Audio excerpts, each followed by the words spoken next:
Oh, yeah. You know what time it is. It's time for a little bit of the truth. It's a little time for separating fly shit from black pepper. This really is a red pill world and a blue pill world. I've just was talking to some dear friends of mine uh, who are watching the show right now, and Big O, you know who you all are, and much love to you for the friendship for many, many years. Um, this wonderful couple, who will remain anonymous because that's where we are, and I really want everybody to understand how important the anonymity in what we do is. Um, it is everything. Our anonymity scares the hell out of Antifa because we can be anywhere and be anyone and they never know. But to be a leftist, to be Antifa, you have to look the part. You have to wear a uniform. You know, you have to have tattoos. You have to have black eyeliner. You have to hate your parents. All the stuff that it takes for them to fit in to be one. Um, you know, it's crap. Let me fix myself up a little bit, guys. I just came running in from shopping, and oh my lord. Whew. So while I was shopping, I had a chance to stop, have a glass of wine, and call my dear friends. Um, they love dogs as much, if not more, than I do, and they saw how I was with my dogs, well trained, love, affection, understanding, and um, and he told me, uh, yeah, W, uh, told me that you need a border collie. No, I don't need a border collie. They are busy dogs. They're exhausting. It's like, yeah, yeah, you'll love it. You need a border collie. Next litter, you're gonna have one. Like, all right, all right, all right. Man, best friend I ever had was that dog. Just amazing. Border collies. You better be ready for one if you're gonna have one. They're not a children's dog. They're not a toy dog. They're not a trophy dog. They're a working breed, and they will work you. They will work you. If you're not the boss of them, they will be the boss of you. It's going to be one or the other. And if you ever had a border collie, you know exactly what I mean. It by far the most intelligent breed. I could, I could, I would be at a big O function, and I'd say, go find W. What? Yeah, go find W. Okay, go find W. Go sit down right by him. All right, what does Charles want? Is this for fun or does he actually want something? So Big W would have to come find me, and yeah, I just told somebody. It's like I was having a conversation. But I mean, you know, it's great. I mean, the dog. I could teach the dog a person, and he could go find him. Left, right, backwards, forwards. I could drop him 200 yards, down, stay, and he'd be like that 20, 25 minutes till you get bored. And you know, if you start to crawl back up, you know, they're so smart. He just like, you look at me, and you start to peek up and go, ah. And if I'm lying, Big W, get on the big thread here and call me a liar. And oh yeah, yeah, they turn. Oh my gosh, bolt left, bolt right. Yeah, he was amazing. Um, Epic Nemesis. Hey Graham. Hey Nemesis. Irish Thor. Uh, Welcome to the Breadcrumbs Project. I've got a cat. I'm a cat guy too. I like animals. I like animals way more than people. So I've had three cats at one time, and yeah, they're awesome. They are awesome. Right now, I have a where is she? If she comes around, beautiful, beautiful, beautiful cat. Calico. She's a calico kitty. Oh yeah, Epic. They're and that's the thing, man. Over in Great Britain, they have the trials, and they know how to, they know how to have a collie, a border collie, and I love the border collie trials. Oh, it was my dream to have him come work some. Robert, in one way, yes, we are safe. The CME. Welcome to the Breadcrumbs Project. I guess you were here before. Um, uh, because of the misinformation we were getting from NASA, and then the no information, yeah, I've made some miscalculations, obviously, but we are having CMEs and we are having EMPs. So you don't have to take my word for it. You can go to a gentleman's name of Wages World. He tracks the sun, and the sun is the source giving the CMEs and the EMPs. They are affecting people and they are affecting machinery. Are they end of life, end of equipment effects? Not yet, but they are probably going to increase, and we are losing our magnetic shield, so that's having a great effect as well.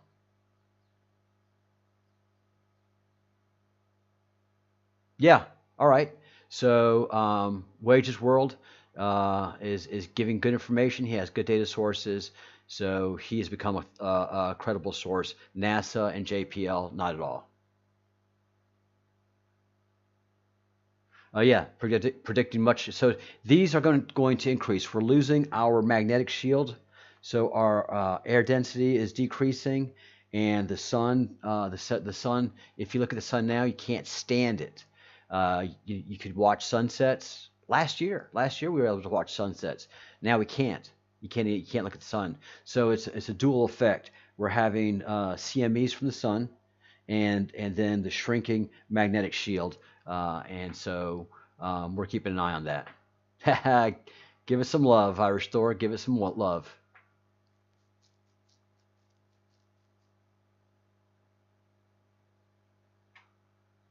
Oh wow, Staffordshire. Yeah, I can imagine, Janky. Yes, what a wonderful dog. June is busting out all over. And so here we're educating ourselves as to histories, traditions, um, and building up our knowledge base, so we can help you guys, Robert, and understand what's happening. I was a solo artist, um, trying to figure all these things out. Now I have a great supporting group, and we have subject matter experts that have made predictions and that have come true. So, uh, yes, I am centerfold material. I've been approached by several magazines. CJ, I would hope that you would not bring that up. This is not the place or time to talk about, you know, me.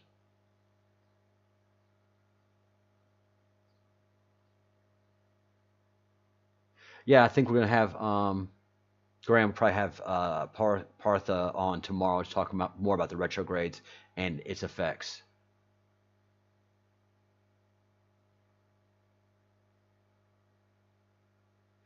Nemesis, you know this as well as I do because you worked in the veterinary and you're a lousy stalker, Nemesis. But um, the only reason dogs have bad bad reputations is the humans don't know what they have. It's not the dog's fault ever. It is the human's fault every single time. Why are you laughing, CJ?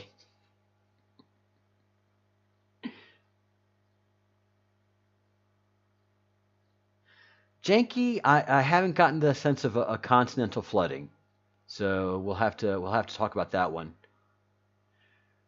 Jason, any updates on Nibiru? Nibiru might not be what we thought it was. Uh, we have Partha from India, and he has an Indian Tibetan um,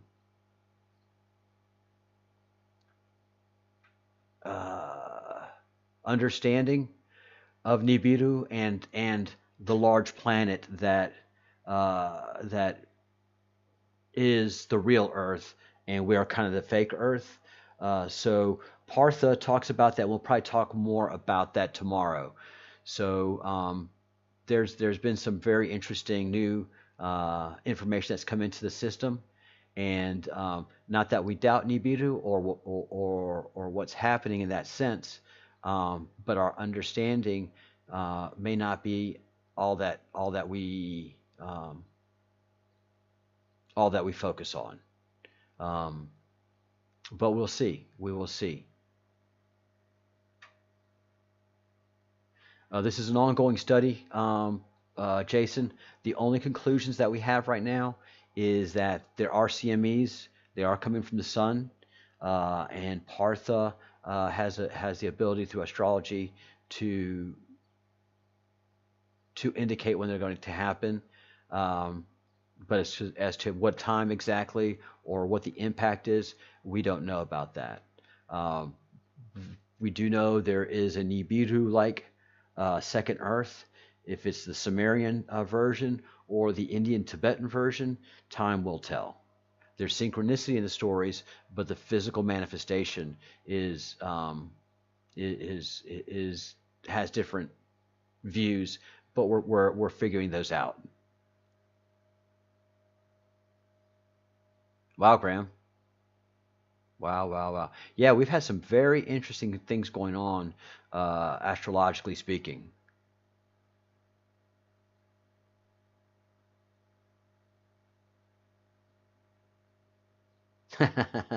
Cool, CJ.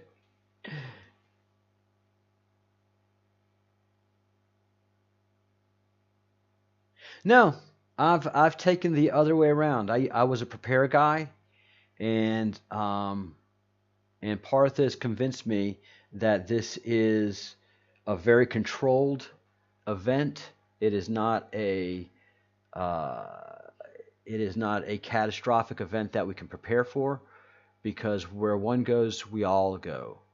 So there's no surviving this, if I can make sense. Um, you're going to be one. You're going to be. You're going to want to be one of the first to go. The people that survive longer, I think, from what everything we're reading in all the religions, they're the ones that are going to struggle the most. So um, I don't see what would impact flooding. If we have a bunch of coronal mass ejections, those are electrical events and those are heat events. They are not uh, flood causing events.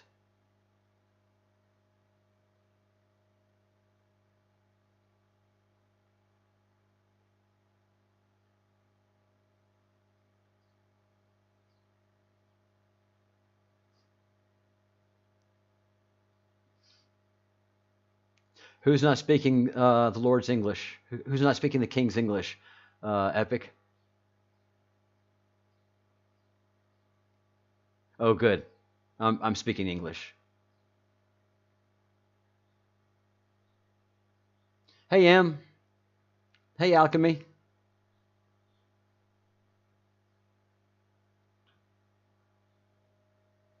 34 people in here. I like that number 30. I don't want to have a lot of other people.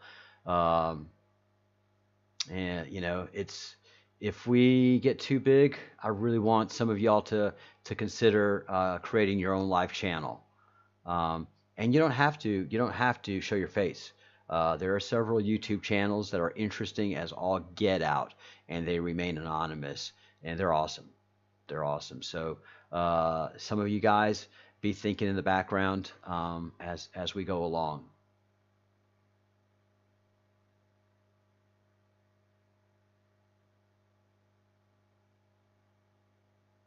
Yeah, the age of Aquarius, the golden age. I just don't see any kind of earth ravaging thing in the future in everything that we're seeing.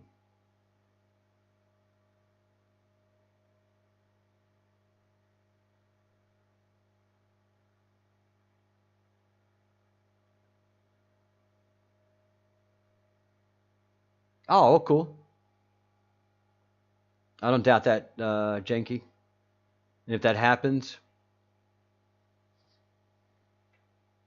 I'm going surfing. I'm right on the coast of the Atlantic.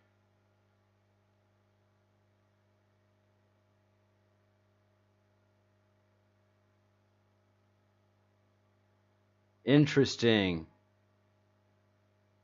Interesting. Uh, Golmertha.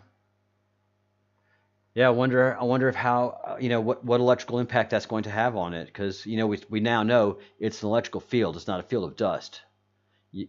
Again, the blue pillars think it's a field of dust, and the informed red pillars are like it's an electrical field.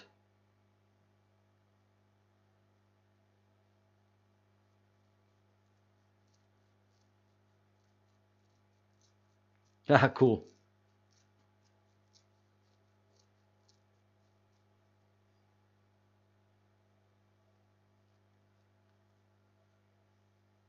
Yeah, Partha says we'll be having more more things from space hitting us because our for the sheer fact that our electrical field has diminished so much.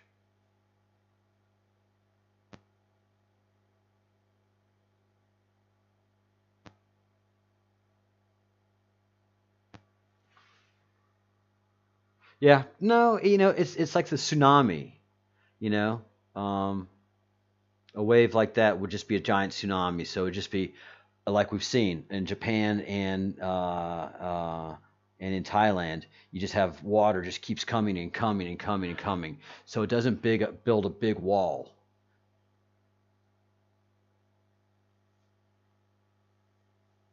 Hello, Hallie Demar. Wow, dreaming of fireballs too.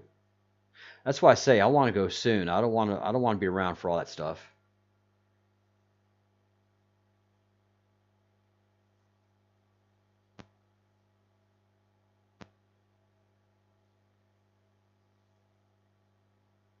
No, doesn't work like that. It's like throwing a big rock in the pool. You don't create a big wave because it goes all through the deep of the pool, and that generates a push.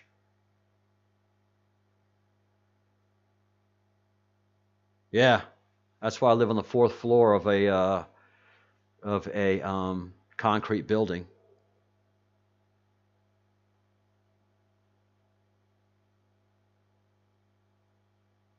Hey, Fitz, welcome back, brother.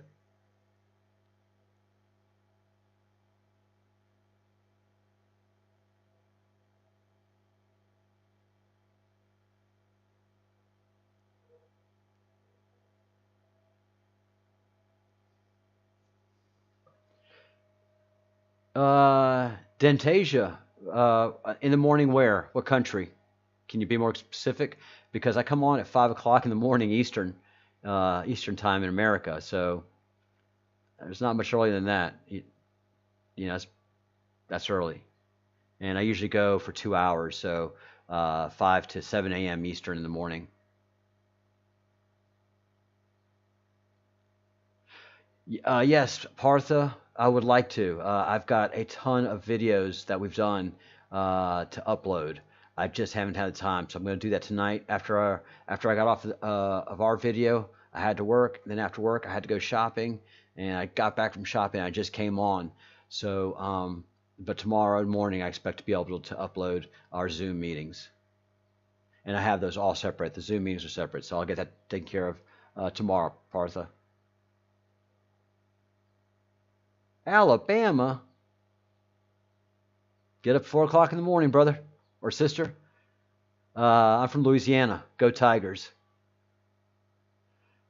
Now, Dantasia, we got Mo here, and Mo is all War Eagle. Where are you at?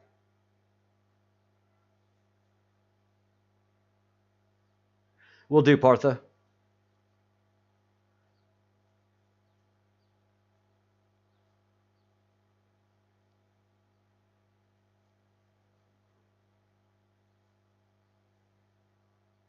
Hi, Michelle.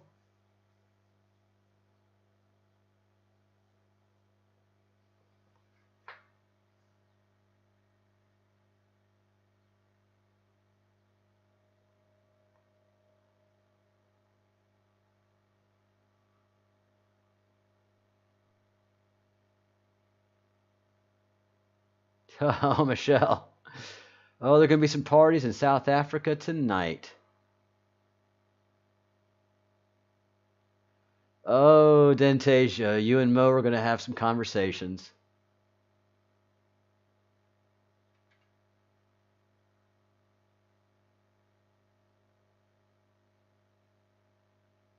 No, Golma, they're not hazardous to Earth at all. No.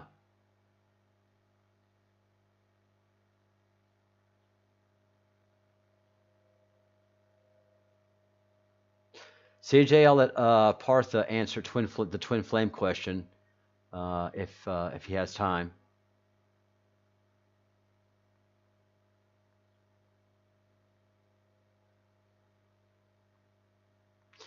And Dentasia, you do have to give it to the Tigers. They did have quite the season last season. Okay. Tomorrow, Parsha is going to talk about the planets and their significance and their planes of existence.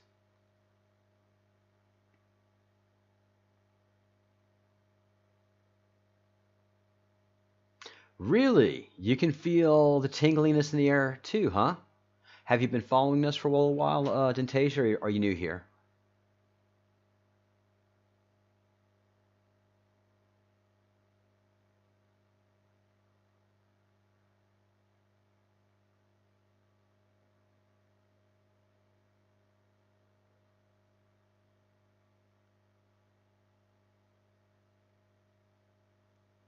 Wow.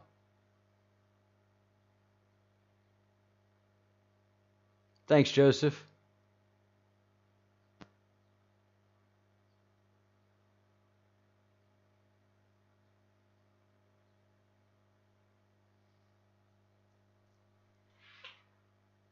Yeah, I've got a lot of clerical work to do, guys. I'll probably start asking for some volunteers to help in the YouTube page. Uh, we have to start doing some translations. Brazil has been asking daily for translations, so I got to translate to Portuguese, Spanish. It's easy to do, but it's just time-consuming clicks.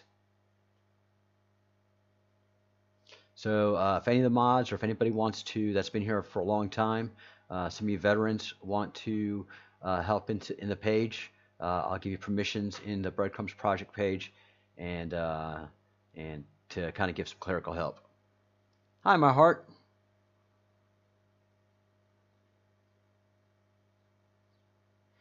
See, Joseph, those are the effects the CMEs are having. The CMEs and the EMPs are coming from the sun, and the diminishing our diminishing gravitational shield, or not gravitational shield, but magnetic shield. So, you know, we are having very significant effects.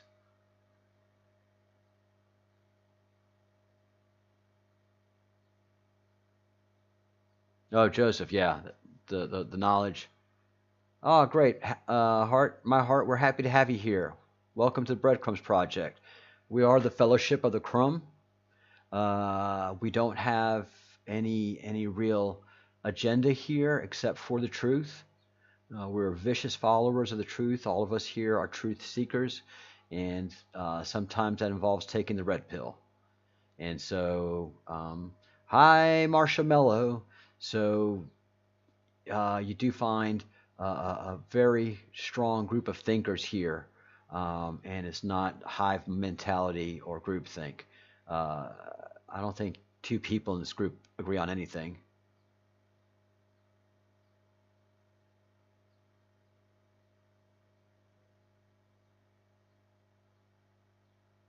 That's a very good question, CJ. Hi, Tabitha. How are you tonight, Tabitha Shea? I have not forgotten about the music stuff either. That is on the to-do list as well.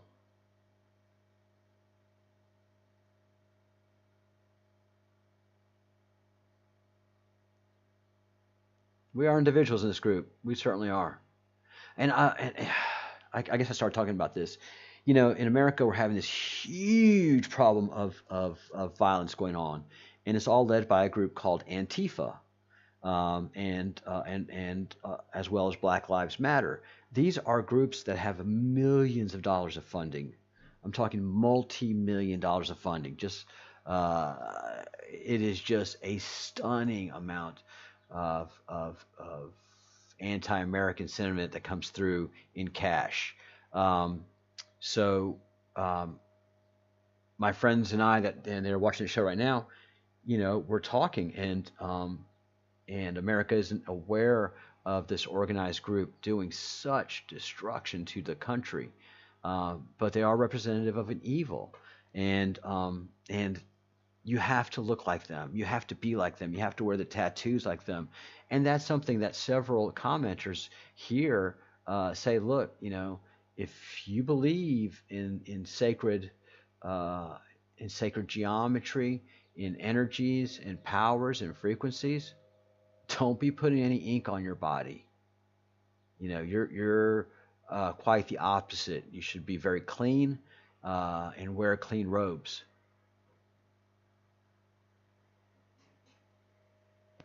Allie, you're number 4 in the group that feels tingly.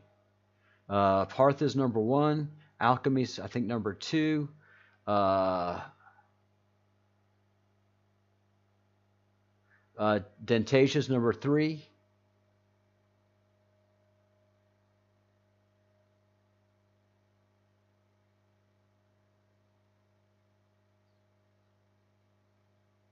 Oh, wow. Wow, wow. What branch, Dentasia? I was in the Army. I never saw service. Thank you for your service. Thank you for what you went through.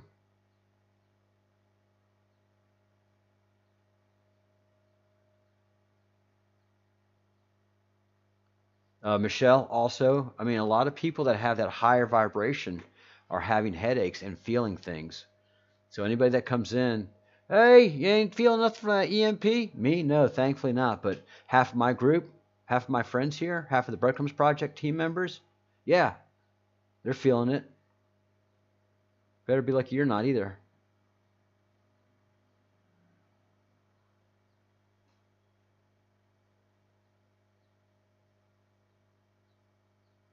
Darth Soros, yeah. Darth Soros is right. He is evil. And, he does all this stuff, he funds it, and then he plays the stock market and the money market and makes a profit from all these Antifa, oh, socialism. He's making boodles of money off of them destabilizing nations.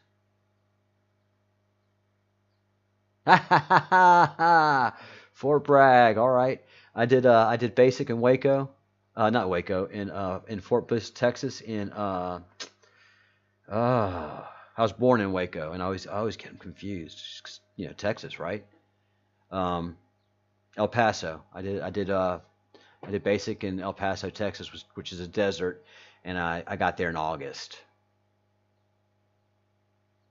It was hot, but I'm a Louisiana boy, so it didn't affect me. Everybody from the Northeast and the Northwest, they were falling out. I'm dying. I'm dying. I'm like, man, it's dry heat. Y'all go to New Orleans. Y'all go to South Alabama. That's hot. Yeah, it's a chaos plan. But you know what? Here's what I love about all these idiots with their chaos plans. All right, they do it in the big cities where they're at. They loot and burn, and big cities pay them to do it. They don't go out to the country. They ain't going to the burbs to do that. And my friends who I've been talking about, they're in the suburbs of a southern town outside of a big city. They're armed to the teeth. All their neighbors are fully armed to the teeth. Not only fully armed, they know how to use weaponry. And they're always buying bullets. I don't know. I'm at the store. Might as well get some more. You have a storage locker full. I know, but some of them go bad, and I just better pick some up. I mean, if they want chaos, if they want civil wars, They don't have it. They can't do it. The suburbs, the rural areas, they can feed their families, they can take care of themselves. They don't need electricity. They can figure out running water.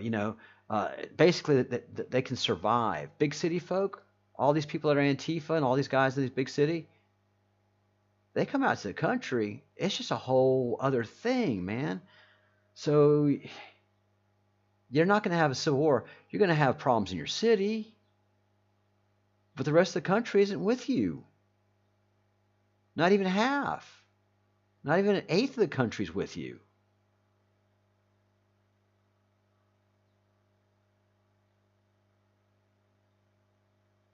It's changing. It's not good. It's not good. Yeah, this whole shift that we have with with our magnetic sphere, it really is changing weather everywhere. Michelle's in South Africa, and it's supposed to be their winter, and she's saying it's hot as hell.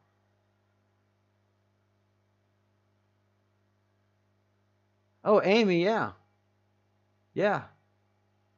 And when they're a mob, they're brave, but one on one, they're weak. Not only weak physically, but weak mentally. Um, and weak physically because just the mentality of those kids. Once you go to a gym and you start working out to take care of yourself to get stronger for the fight, then you start thinking, do I really want to do this? Because if you have a if you're actually going to the gym, that means you're paying money each month, and that means you probably have a job. So all of that kind of adds up. You're not going to be an Antifa person. And if you're going to the gym, you probably don't live in your mom's basement or live in your grandma's house. And that's just a common thread of all these militants and all these Antifa people.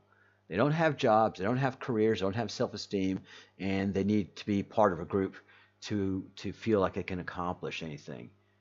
I mean, you get a leftist by themselves, and you have a little common sense. You start talking to them. Well, yeah.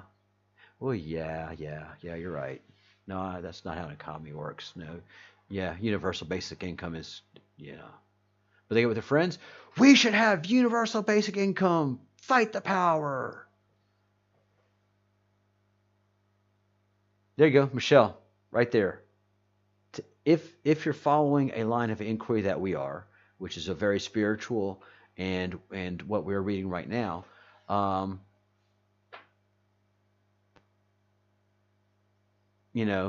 tattoos. I'm being judgmental, but I'm also using some of the stuff that we're learning to really understand the frequencies and the things that are just unexplainable in our human normalcy. But then we get into our studies and all of what has actually happened to the earth, the way it's happened, and the spirituality involved, and also the significance of the zodiac, and then you're like, yeah, I better pay attention to these frequencies.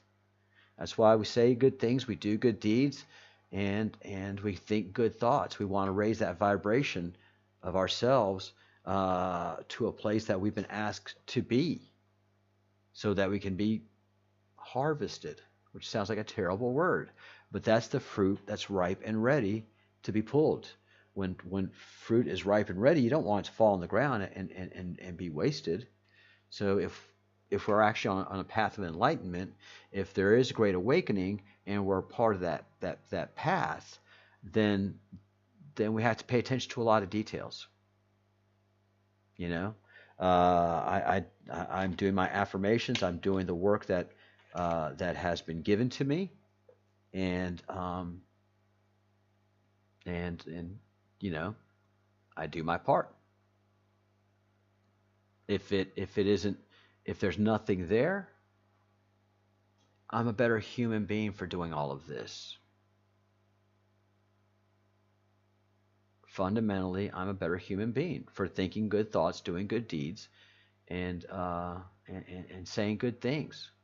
What's wrong with that? Learning about other cultures. What's wrong with that? Learning about other religions. What's wrong with that? And all these religions, They don't ask me like Christianity that I have to worship this thing. They ask me just to study,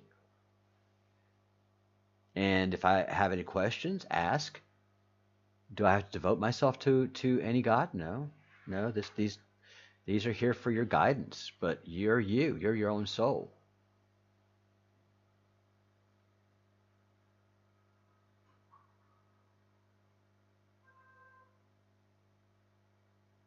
The devil and demons, in my view, epic, is just a manifestation of our own evil. Um, in the Torah, in the Jewish perspective, there are fallen angels and there was war, but there's no devil. There's no devil in Torah, and there's no devil in the New Testament. That's just something that was made up in the Middle Ages. There was temptations. Uh, you know, uh, uh, God had his temptations as the Jewish people did when they were wandering the desert themselves. All of that symbolic. They created a cow, um, a golden calf, when Moses was away in Exodus, but it wasn't the devil. It was another god. It was the Taurus god.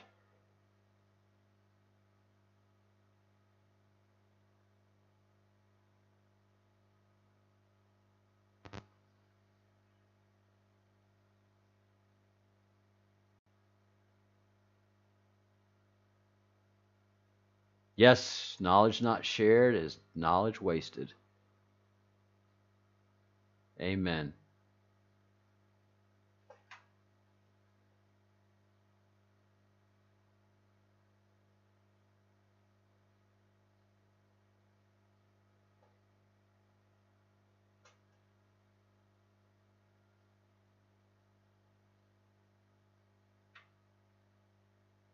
Hi, Deciphering. Welcome to the Breadcrumbs Project.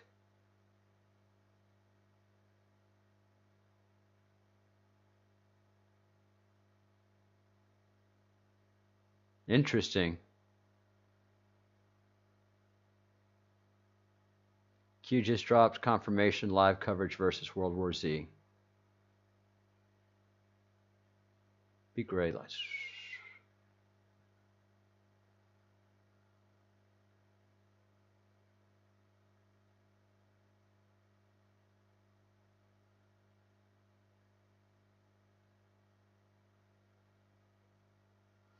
Yeah, and the other side, you can go the other side if you take ayahuasca or DMT. Um, and we say summon, but if you start reading the law of one, um, it's aliens that have another frequency and they find humans to channel through.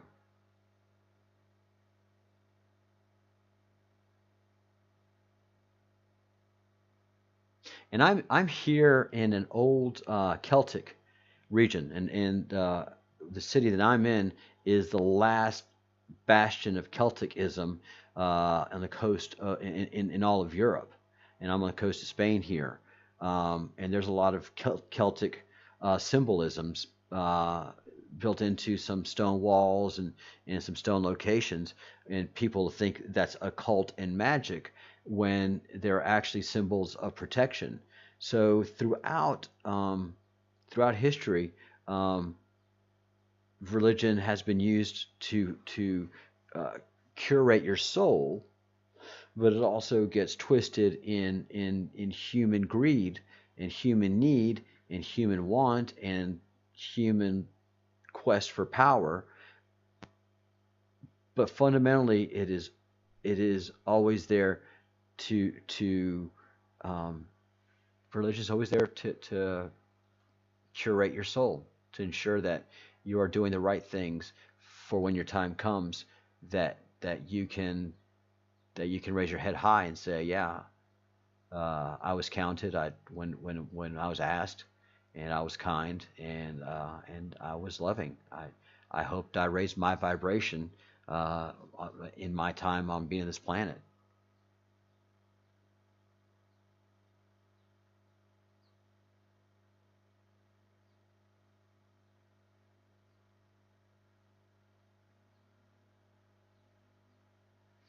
Irish Thor, we have some amazing people that come into our comment thread with amazing wisdom and knowledge.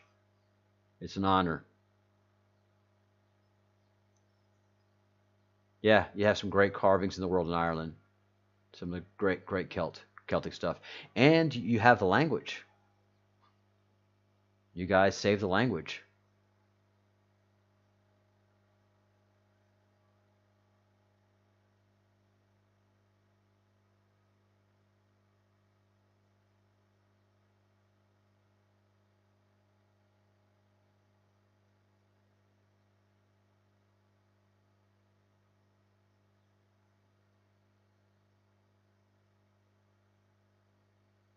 I don't know, Disarray. I don't think you can become enlightened on your own, because if you look at the Tibetan and the Indus Valley and even the Vedic traditions, um, you had gurus and guides who were taught by the ancients.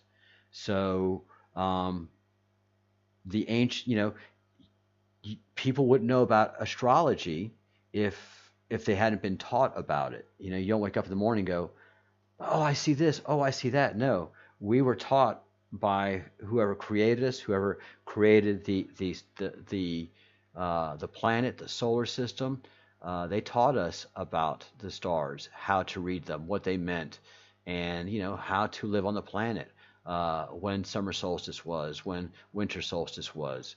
Those things are those things aren't guests. Those things aren't. Because humans have not been that bright, quite frankly. They've not really been that bright. But we've been taught well.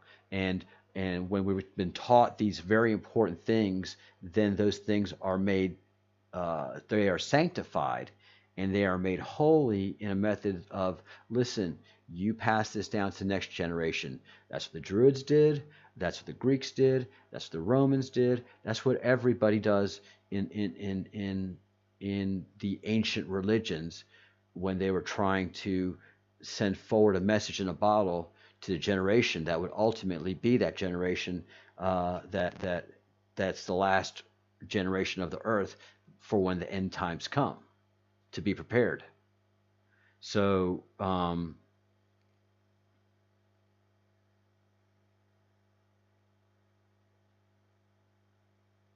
no, no, Disarray. They didn't do it by themselves. You have Göbekli Tepe. You have all the stone circles. We had aliens here on the planet teaching us physically the law of one, Ra. They came 11,000 years ago to Egypt, and they were trying to help humanity. And after a while, they figured out they couldn't help humanity. And that goes with every story of ancient religions. The great gods would come. They would teach peace and prosperity to the people, and ultimately the people would rebel against the gods. That's what happened in Peru. That's what happened in Central America. All the cultures, ancient cultures speak of that. But Göbekli Tepe is your number one place that says that wasn't done by humans. That was done by great, incredible beings. And the same with the pyramids, and the same with Angkor Wat. There is just, the fingerprints of the gods are all over this planet, to quote Graham Hancock. And we are certainly a species that suffers of great amnesia.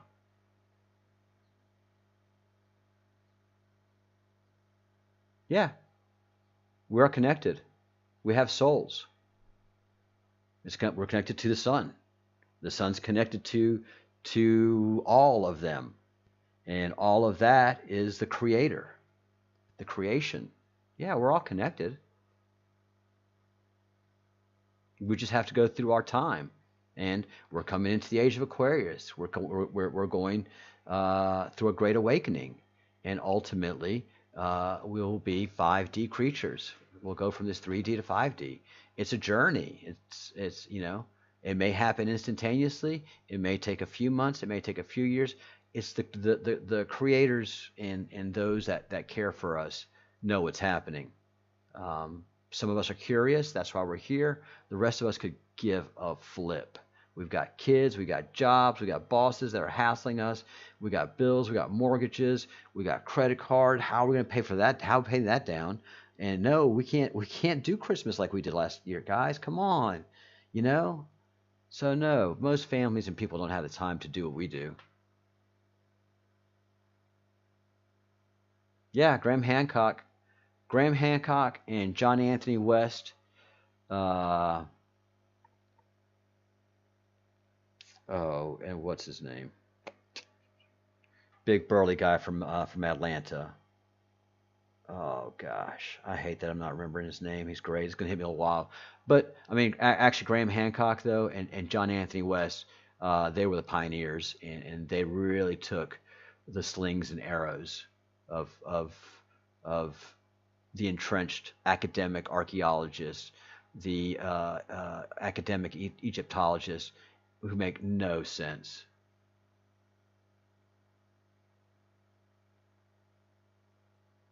Yeah, Newton was a brilliant alchemist, and alchemist, people misunderstand how brilliant the alchemists were.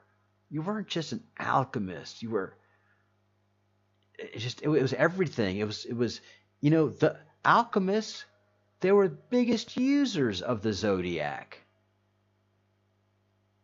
They wouldn't do anything until they talked to the stars and read the stars. They incorporated all the magics.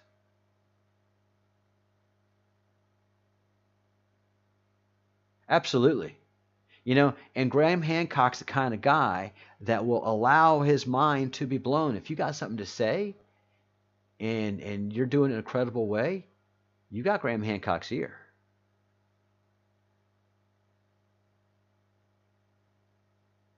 Yeah, I mean, and just his writing. I mean, he's one of the last few great British writers, I would say, because you can see every sentence is crafted. Every single sentence is crafted. I would hate to see the amount of trees he goes through with his rewrites. And I would hate to be his editor and his copy editor.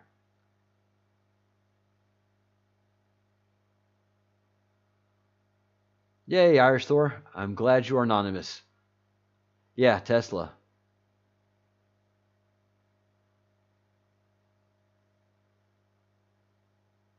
You know, they were on a different wavelength, man. The southern hemisphere weather predicts the following winter of the northern hemisphere. Used to. Now it's all messed up, man. We had weird weather here in Spain. And unfortunately, I had mentioned what's happening to one of my friends here in Spain, who I thought he was pretty open-minded, and Spanish men just aren't that way. And so I saw him in the store today, and he was like, "That storm last night, something's happening." He's never seen anything. It's one of those things that a lot of us are seeing now, or a lot of y'all are seeing now. Huge lightning storms without any sound, and just going on and on and on, the colors and the flashes in the skies. Greg Braden, I've not heard of him.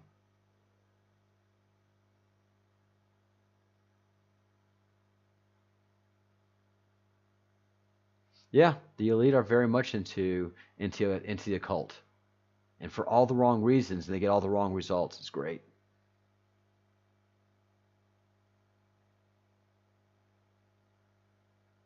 Huh, interesting.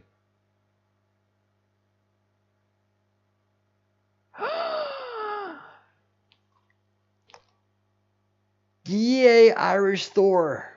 I don't know who you are.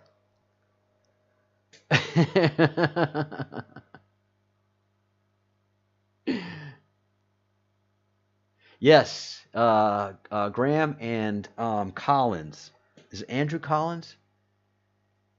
Yeah, Hancock and Collins. I mean, breakthrough work, man. And uphill the whole way with Egyptologists throwing rocks at them, not helping them at all, and archaeologists too. They're just they're spineless. Ugh. Sweet. Good job, Irish Thor. Good job. Welcome to the queue.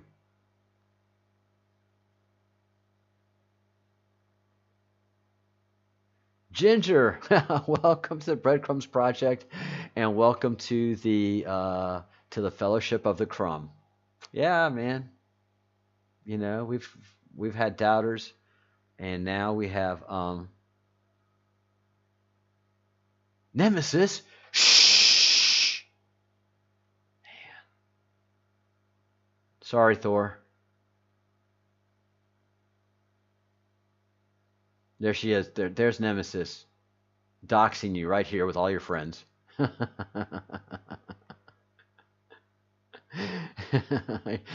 the last to know, Thor. It's pretty much like that. It's kind of like with our logo, um, which is just fantastic.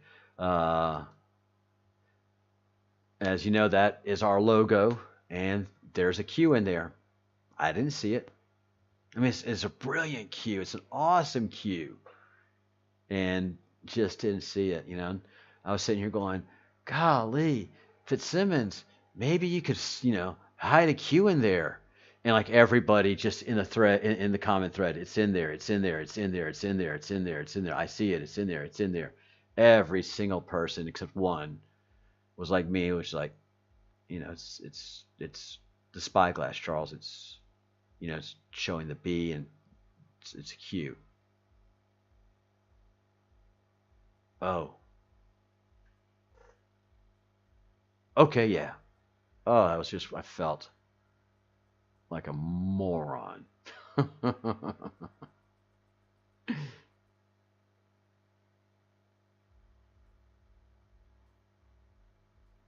Oh, very cool, Nemesis. Very cool. It's nice when when you can have a conversation with your heroes, and and get recognized for your intellectuality too. That is kind of a reinforcing thing.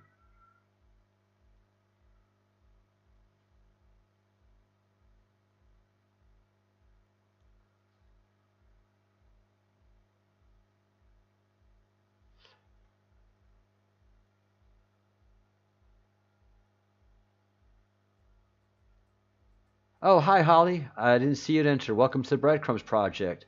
Well, hello, Holly. Well, hello, Holly. It's so nice to have you back where you belong. You're looking swell, Holly. I can tell. Holly, you're still going, you're still growing, you're still going strong.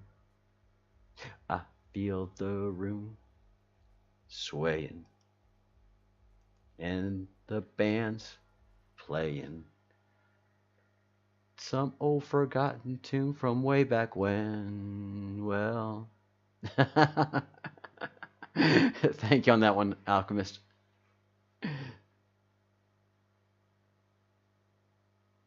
All right, Thor, take your time. We'll be here. I don't think we're going anywhere. Give the little one a kiss on the forehead from all of your friends at the Breadcrumb Project. A little extra tuck in too. Boy, that extra little tuck your parents give you, when they get you in there and they get you in bed and give you a little kiss and stuff, and then they get you that final little tuck. It's the best tuck.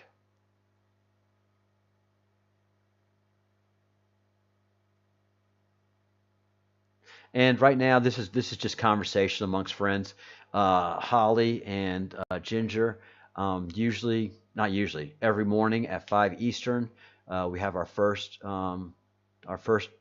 gathering of the breadcrumbs, and usually we'll have a lecture from either Partha or Angel Hope, who are giving us lectures on meditation and what they see. in the final in the final days, as we see some really strange things happening in the sky.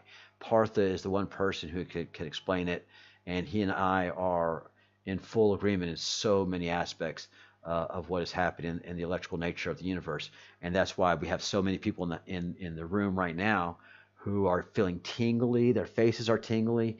Their hands are. They're shocking themselves when they're touching furniture, even though they're living in humid areas.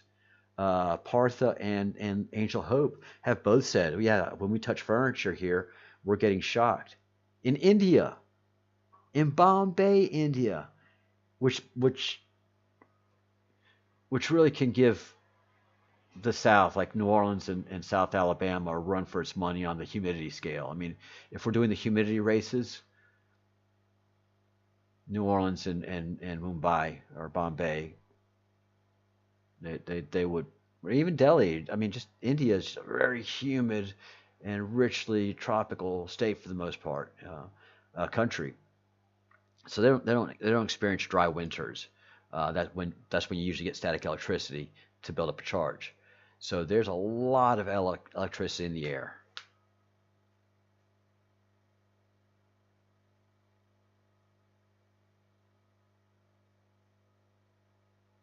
Yeah, I like to have competitive mods. Although Epic's still the one, man. If somebody comes in and starts talking smack, I mean, sometimes Epic isn't even talking himself. I don't even think he's on thread. And then somebody starts popping off. They come in, start talking stink. Boom! Epic's out. You're out of there.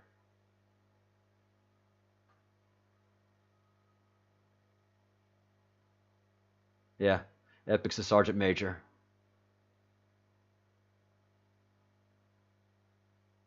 Northern Ireland's on fire all over the place. What do you mean by that, Nemesis? Yay, Private Nemesis. Yeah, I'm very proud that you earned your stripes. Good work. What do you mean, Northern Ireland's on like literal fire, literal fire, or like America's on fire?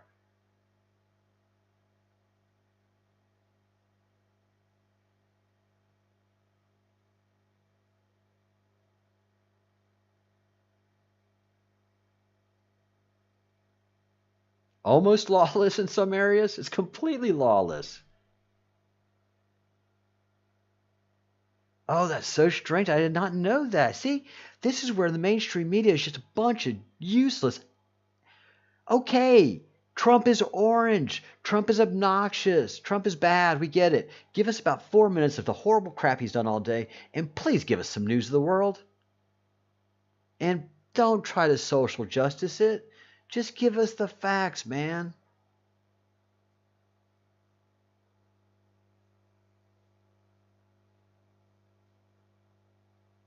Yeah, I mean, and it's not lawless in a bad way. It's just the law of Ireland is unwritten.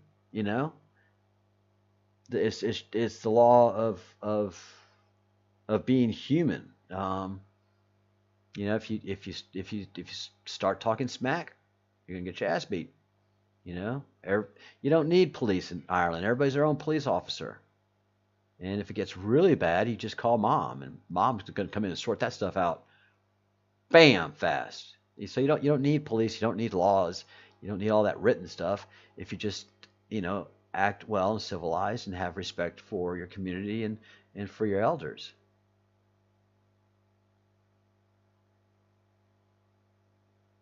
The guarda.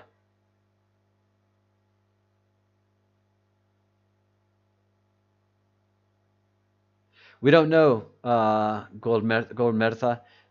We have no way to know what an effect of a CME is because no one works with us to give us, um, you know, when they arrive, what occurs. There's just no science coming out of the people that we pay billions of dollars for this kind of science. So Wages World is the only person. You go to his page, and he is the one that can give you at least a scientific breakdown of what the impact is and when they hit.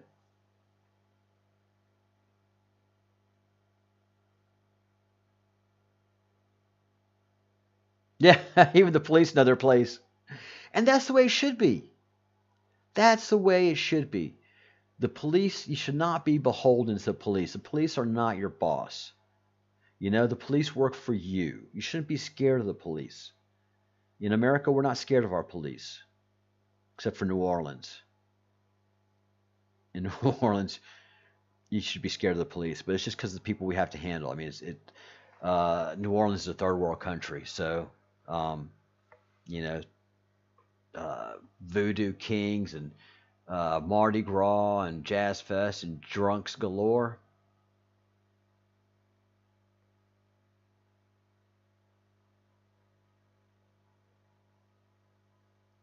Absolutely, it is. Yes, the Deadwood Gazette is exactly what the MSM is, without a doubt.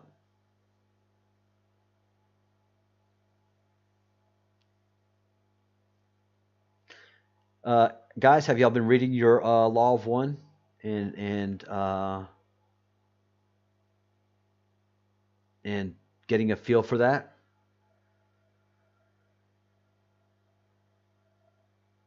Hey, Detasia. Detasia, are you aware of the Law of One?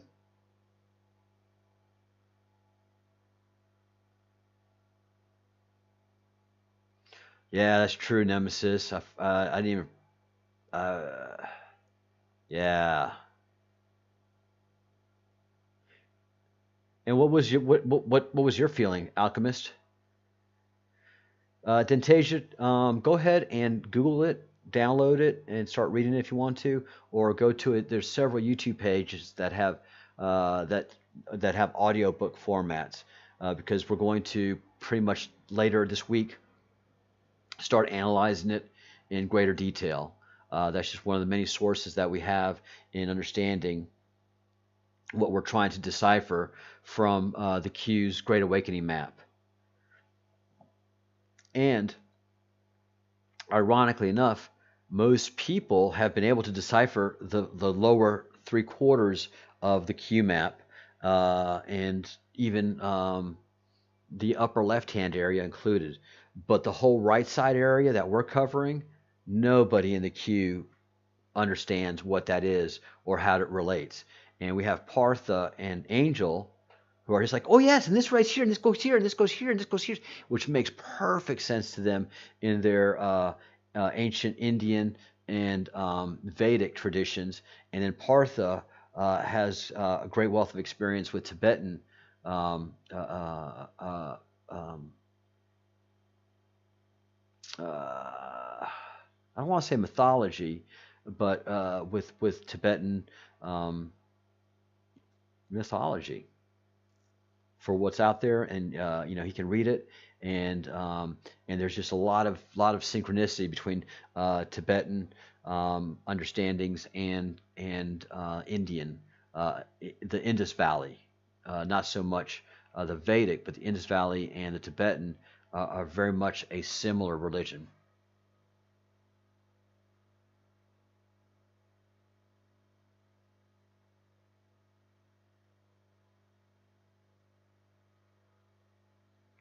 Fitzpatrick, yeah, in a way, fundamentally speaking, you could say that.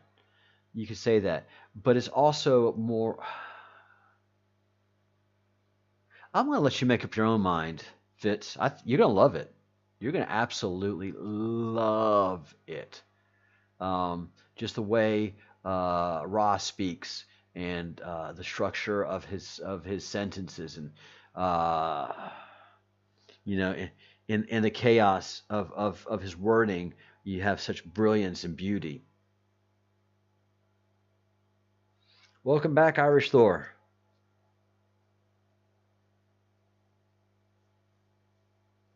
I feel like I knew you. I feel like I know you.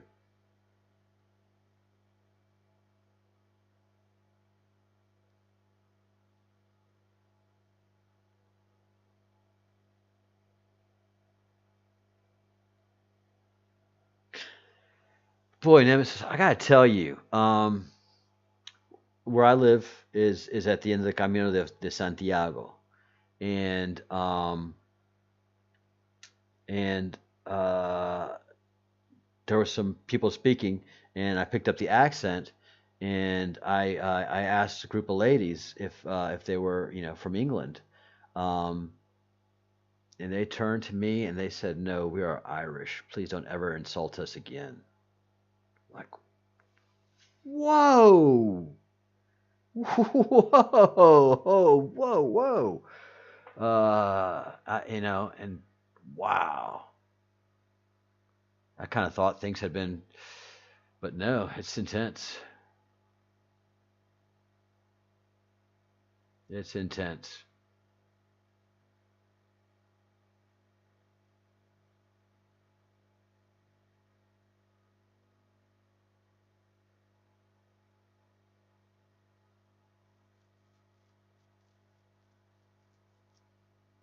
That's so strange. That is so strange, Fantasia.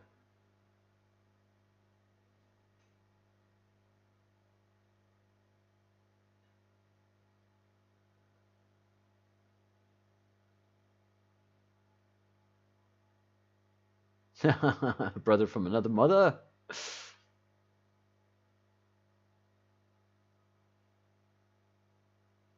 Well, yeah.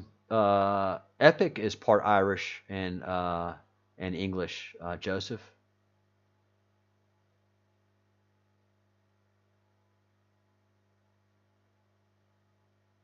Oh, geez. Now, are you in South Alabama, North Alabama, Dentasia?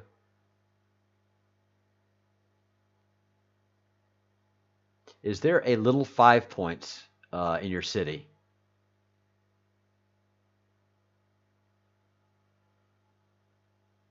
If there's little 5 points in your city, or yeah, little 5 points, I think it's called, then I know what city you're in.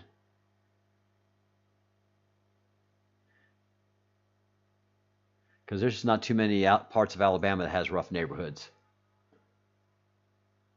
I can only think probably of 3 cities that do.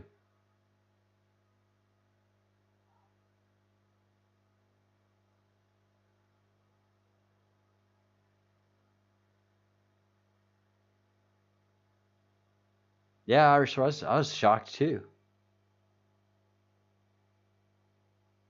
Oh wow, Dentasher. Bessemer. I know exactly where that is. Yeah, I was thinking about Birmingham. That's why I mentioned little 5 points.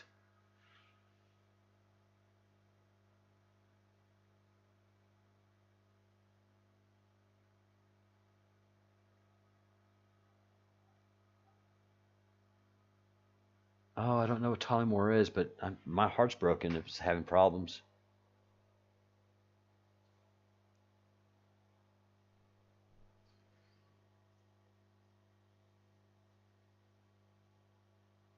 All right, guys, I've got to tell you, I am very happy with my laptop today. I've got everything going at 100%.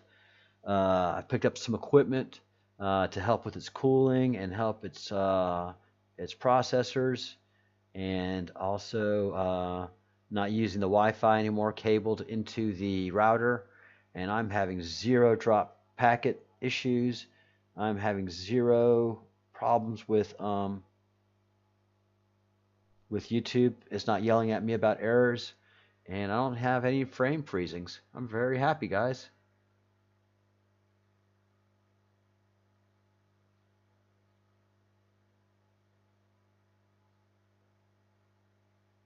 Oh, that breaks my heart, Dentasia. That breaks my heart. I did not know that about Bessemer. You just don't know.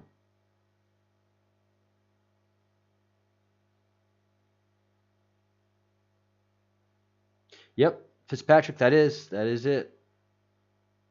It should be. I think it's 26. Uh, 26 sessions that they have. I mean, they ask Ra hundreds and hundreds of questions.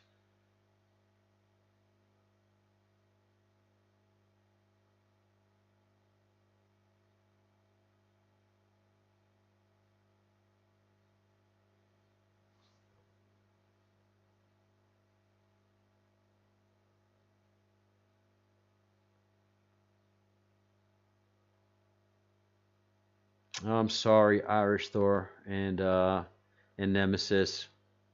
Yeah, when you lose beautiful land like that, it it really.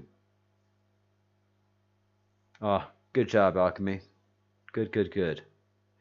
Um, but guys, remember, it's good for forests to have a good burn. They come back stronger and healthier.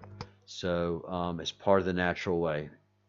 I know that doesn't help any, but just to give you some good vibes.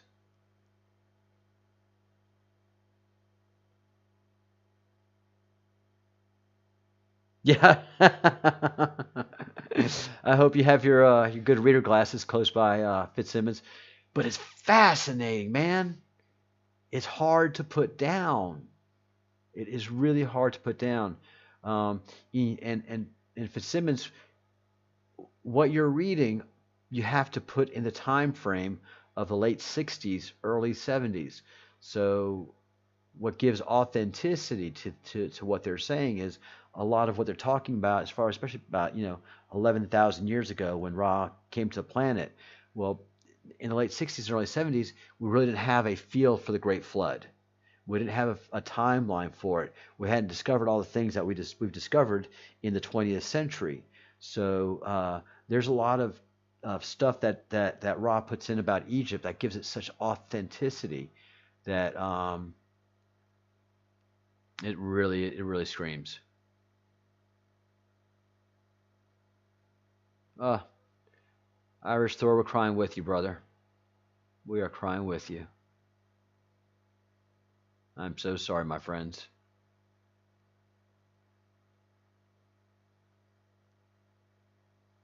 But don't worry, Irish Thor. It's all part of renewal. It's all part of renewal. It'll all come back and come back better and stronger. You'll see.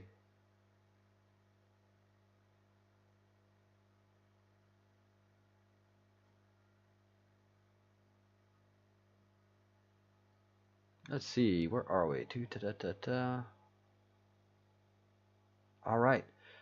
Any questions about today's meeting with Pathar, Partha?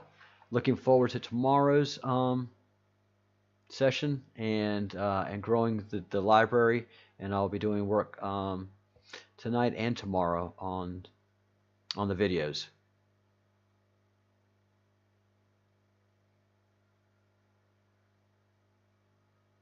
Yeah, you're going into Special Pac-Man. You know when Pac-Man goes in that bonus zone, that's where you're gonna be with this. It's just I wish I'd known about it sooner.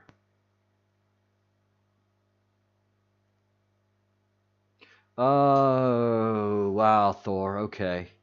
Oh, yeah. So it's very symbolic and very meaningful to you. I am so sorry, brother. I am so, so sorry. But like I said, have faith. It'll come back stronger. But you just hate to see it suffer like that. Mm, mm, mm, mm. Very connected to that land.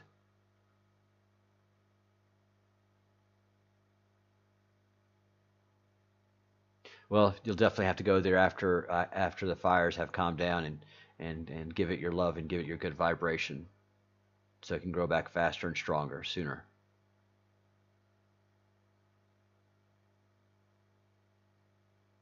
Yeah, and look, the Irish are one of the people that are very much tied to their land. They're not tied to their politics. They're not tied to their king. They're not tied to their um, ideological way of life. They don't get excited about they do get excited about the Irish flag, but they're not like Americans like the flag and the eagle and everywhere. For the Irish, it's the land, the land.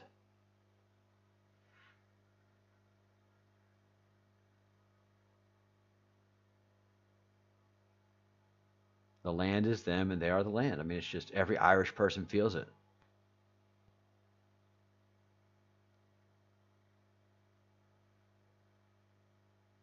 And you talk to Americans who have Irish descendancy, and I mean, they're the proudest Irish I know, and their dream is just, I want to afford one day just to go back down, just to go to Ireland. I just want to go back. I just want to put my feet on Irish soil, and it's a great passion. Um, again, genetics. You carry your ancestry in your genetic lineage. You carry those passions and those fires, whether you know it or not, whether you want to or not. They are a part of you, and it is quintessential Irish to love Ireland and land, Ireland, the land of Ire.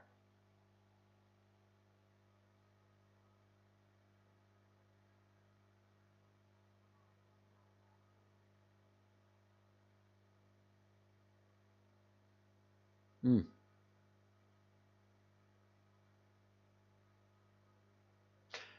Yeah, it's very interesting because we're the same way here in Galicia, in the Galician region, Nemesis, where man, you can't get much more Catholic. Uh, it's just Catholic. Catholic. Everything. Every fiesta, every celebration is tied to some saint, some kind of Christian tradition. But man, the paganism, the uh, the witchcraft feeling, because of course, since we're Catholic here, anything that's not Catholic is witchcraft.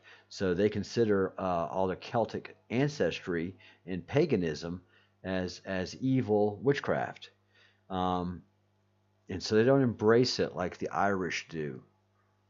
They fear it, but they still practice it and talk about it. Very, very interesting.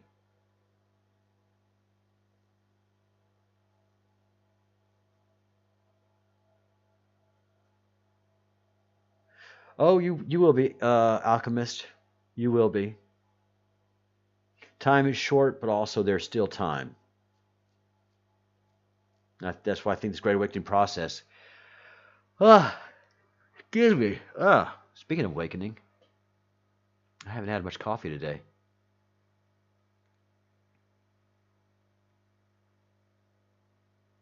Yeah, and one of the cool things often that happens with Christianity, it takes in some of the pagan beliefs and quietly in the back door of the church, and you find paganism in a lot of sanctuaries where your average person wouldn't see it, but just like us who know how to speak code in certain ways, you look at the church column or a facade, and you see pagan symbols in there.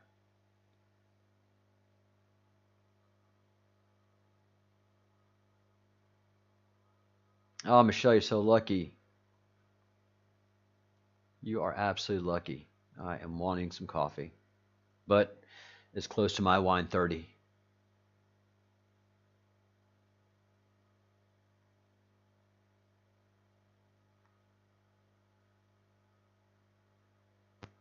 Yeah, it's and one of the things that I'm enjoying in this whole process is understanding our past. And hopefully, as we wind things up with Partha, we can continue with how religions moved forwards after the gods were no longer here and present, and obviously, um, during those times after the gods left, all the religions communicated with their gods through prayer, ritual, and astrology. It's just in modern religions and modern times that we've wandered away from astrology.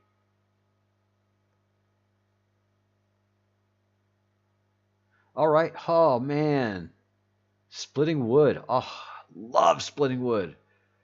Oh, that's one of my favorite things to do, man. Chainsaw and an axe. Oh, what kind of wood fits? Oak? I hope it's oak. Hey, Jennifer Counts. Love and light to you. Welcome back. Good to see you.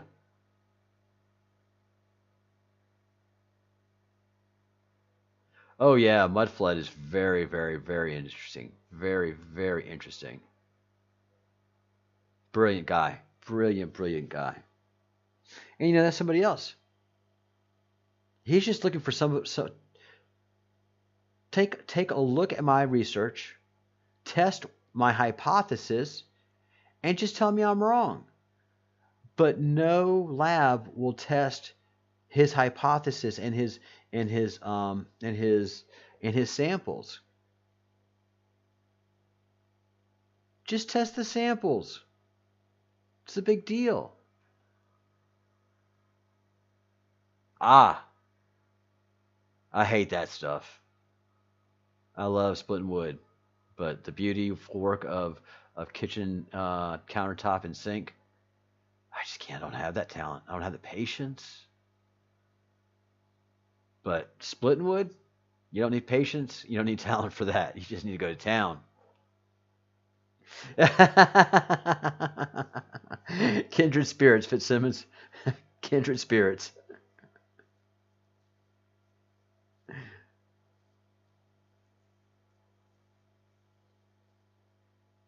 Well, good, man. I mean, nobody has any questions. That makes me feel really, uh, which is good that the communications that we've had have been open and you've learned what's being been offered.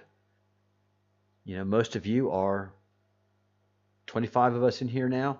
Most of you are well on the journey and can answer questions. And it's beautiful that you just don't have any questions.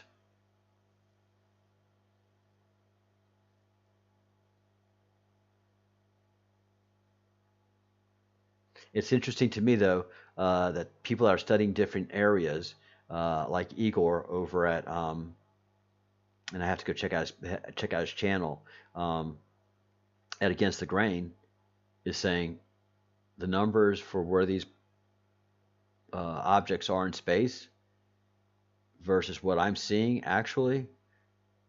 NASA's not telling us the truth. The space agencies are not telling us the truth about the distance of these objects.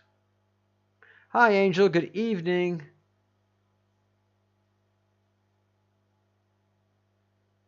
No, no, no, no, no, no. You're not sacked. You're not sacked at all. That you're, but you are on report.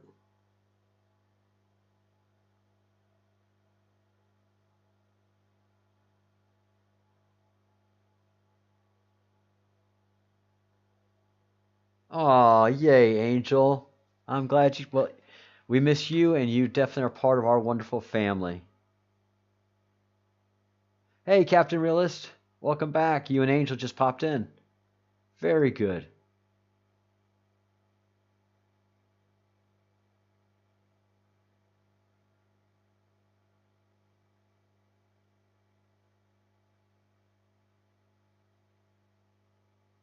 The busy days are back, huh? Hey, Duncan Collar, thank you so much, and God's blessings upon you.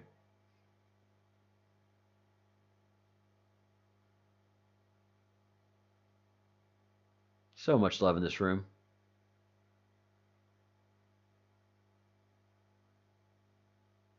No. Hell no, no. Definitely not Masonic. Uh, no, again, I have a different view of the Masons. I've never found them to be evil. Quite the opposite. They were against royalty all of their existence of Masonism was to bring power to the people, bring knowledge to the people, educate the people, and take power away from the elites and the wealthy, and bring it into the power of the people. The founding of America was done by Masons. There's Freemasonry symbol throughout America. You know, America's been good to people. If you want to work and if you want to do good and you want to do good for yourself, America's the place to be. No, the people that are giving us the lie from NASA are just academics. If you give, they're just used to regurgitating. So you have two types of sciences. You have the hard sciences, the ones that you have to have results like engineering, like chemistry, uh, like mathematics. All those that you have to have hard results for. Those are hard sciences. Then you have all the soft sciences and astronomy and all this spacey wacy stuff. Well, they just learn to regurgitate. They can't think for themselves. They're brilliant people. They're very smart people, but they have to take the data that NASA gives them, and then NASA interpretates it for them, and then blah. So you have the secret part of the space agency that knows what's going on, giving fantasy stories to these academics who like get excited about the fantasy stories and then go repeat them. For example, the best one I have so far is that comets are made of ice. You ask anybody from NASA, they will tell you, yes, comets are made out of ice. You ask any academic astrologer, astronomer, about one of their great areas of study, which is comets, and you tell them comets are made of dust and rock. No, they're not. No, no, comets are made of ice. Within the comet nucleus of that ice ball is the history of our solar system. The 4.5 billion year old history is encased in that great ball of ice that we see racing across the skies, leaving a streak of dust behind it. How does it get that dust? I thought it was ice. As the ice melts, that streak of dust behind it. Well, if that ice melts, I mean, it's just going to disintegrate, and it's not going to come back. How can it be a comet? You just don't understand, do you? Well, no, I've seen the pictures, Mr. Academic. We've landed on comets, and every single one of them has been dust and rock. I just don't believe you. I don't have time for this. Really, I'm a busy person. Okay, thank you very much. Can't you just look at the pictures? Look at the research of NASA and European Space Agency. They've both landed on just Wikipedia. Wikipedia. I don't have time for this. Okay, bye. Click. And they just started to regurgitate, Michelle. It's nothing more than that. They're ignorant regurgitators. A Mason wouldn't stand for that. A Mason is an original Q.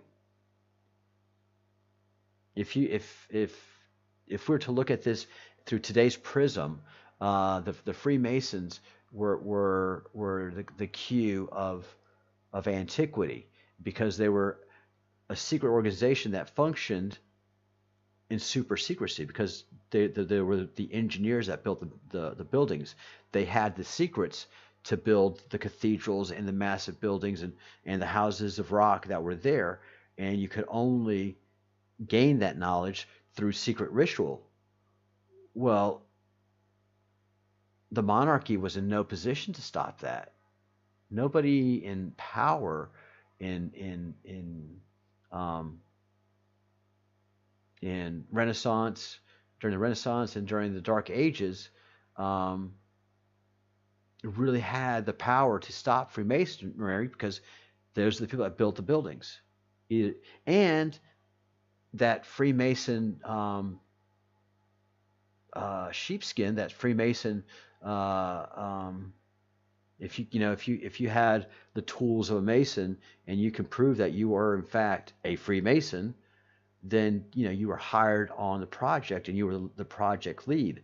So they've always been, and the one thing that a Mason will tell you, they will let slip: by the level and by the square. And what that means is, I speak the truth.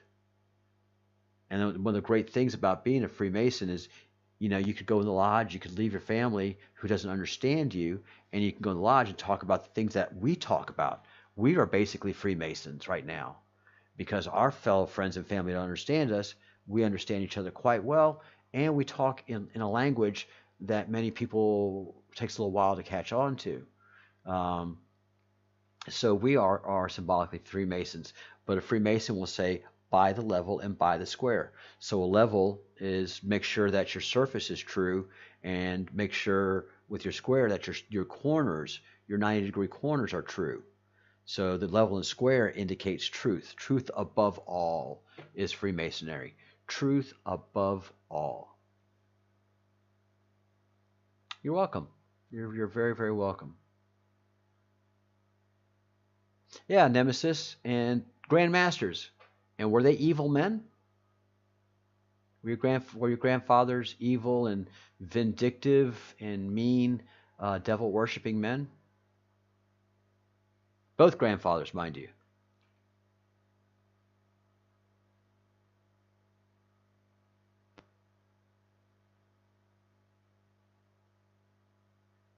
Yeah, no, Duncan.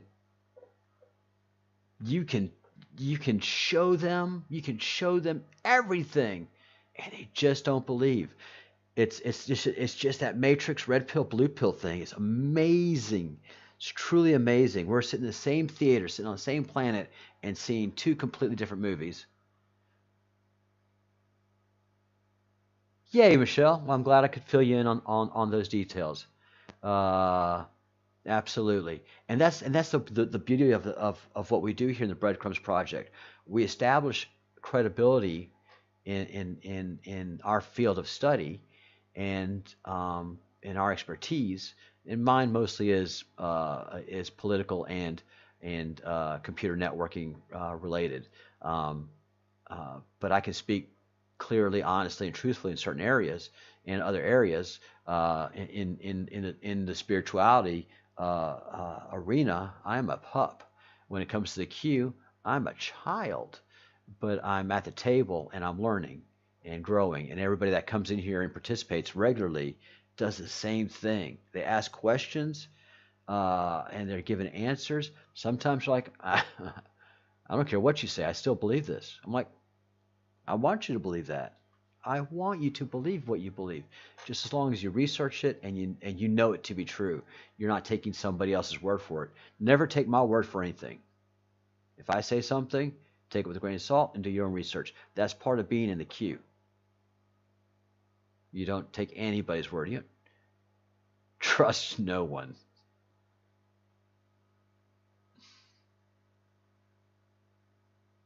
Yes, cognitive dissonance. Hey, Lee Lamb, welcome to the Breadcrumbs Project. Thank you for chiming in. Yeah, we have cognitive dissonance big time on this planet at many different levels. Yep, question everything. It's okay. It's okay because if they know what they're talking about, they don't get freaked out. You can ask me about politics all day long. I'm not gonna get mad at you because I'm not scared. Computers, networks, same thing.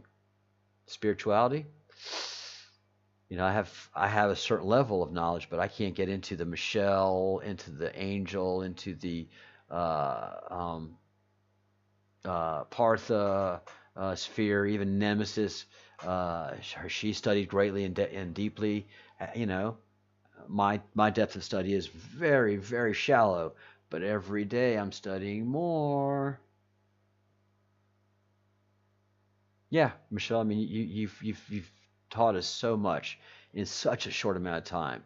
You've taught us so much. Alchemy, you have too. CJ, man, y'all drop bombs. Y'all bring the gems.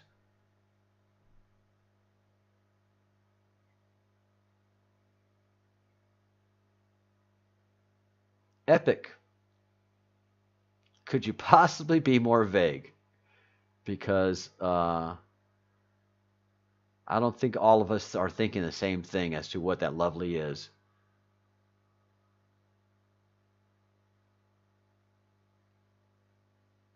I'll keep you on the straight and narrow about politics, Michelle. You can trust me on that. You can. One of the things, and there may be some people in here that don't like Donald Trump. That's fine. I'm calling balls and strikes on it. But whenever Donald Trump first got into office and the deep state was messing with him, because I've known about Donald Trump, I've studied him well over 40 years, and I was just thinking, man. And there's an old saying: if you're going to go for the king, it's best to kill him, because when the king gets to strike back, There is no measure. No quarter is given. When you go for the king is coming back. So I just kept thinking, man, y'all better get him out of office. Because when Donald Trump learns to be president, y'all got trouble. When he knows how to do that job, it'll take him 2 years to figure it out. All of it, top to bottom. In 2 years, if y'all don't have him out of office, he's coming for you. He's coming for you. And he is.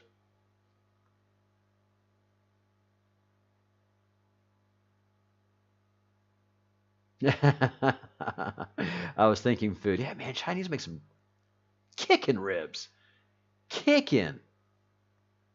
Love Chinese food. Love it. Just full on veggie, good meats, good, good everything. Good on you.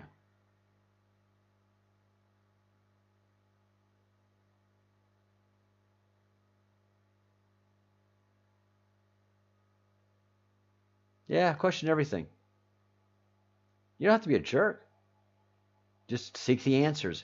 If you question something, don't question it and walk away. That's not what I'm saying at all.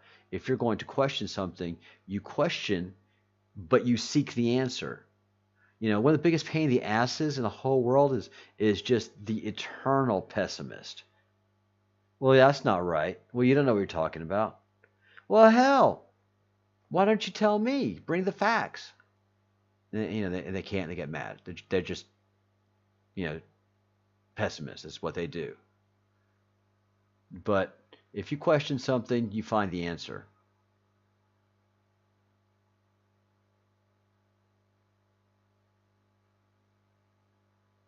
Oh, very cool. Very, very cool, CJ. Yeah, the Chinese love New York City. Chinese love them some New York City.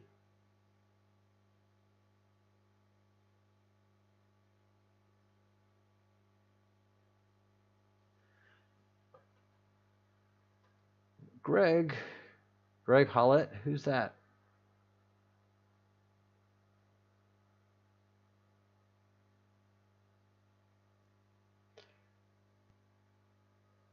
Do the research.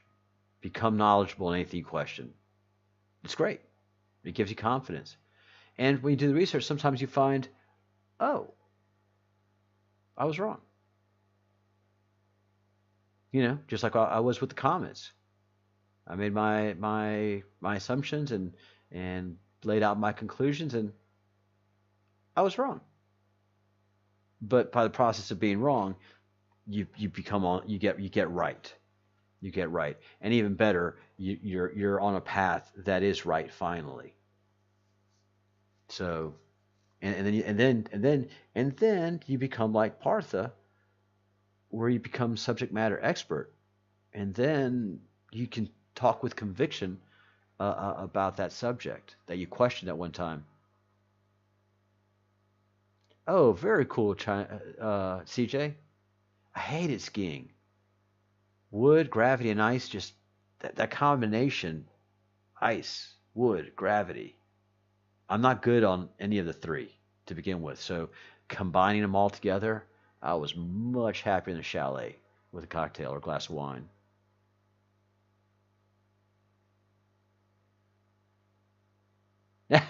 Stop eating to comment.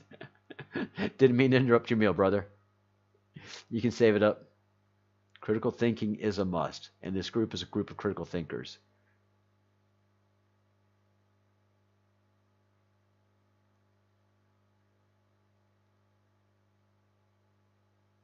No, sorry, I haven't heard of the new king of the world.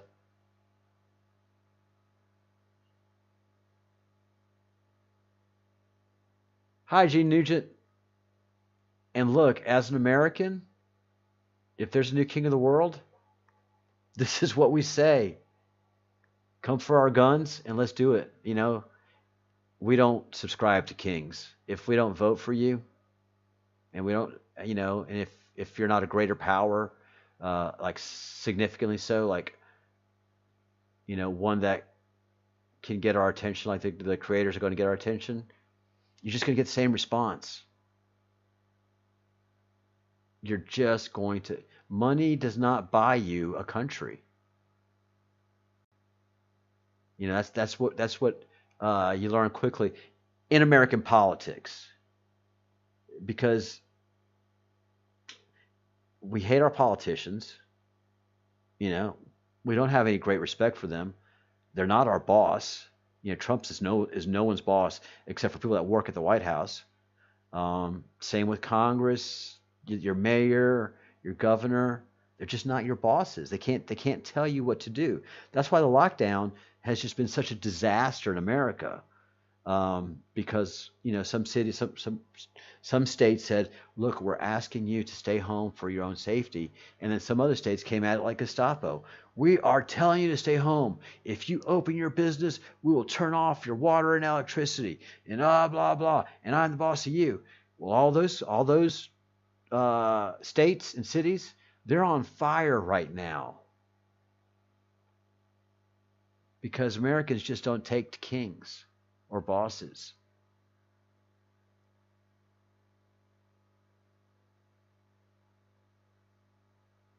Yeah, I would say so, Gene.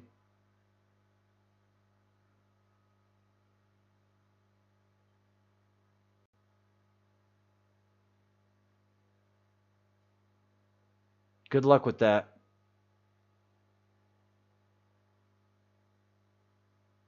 Yeah, new king. I don't.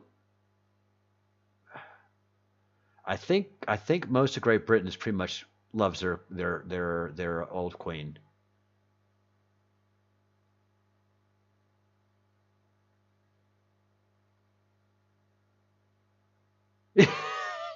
Just go ahead and put Trump on the $1,000 bill and be done with it, people. That's all he wants. He'll leave office if if Nancy sobers up for about 5 minutes and just thinks, well, why don't we just put him on the $1,000 bill? Trump will be like, all right, I'm going back to Florida. Y'all can have the office.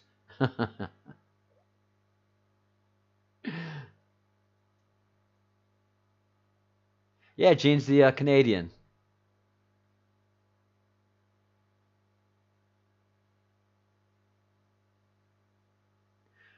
Well, how good of a king is he if he's asking for donations? That's the beauty of Trump. He can't be bought. He's the one politician in D.C. that can't be controlled, bought, or paid for because he's got his own money.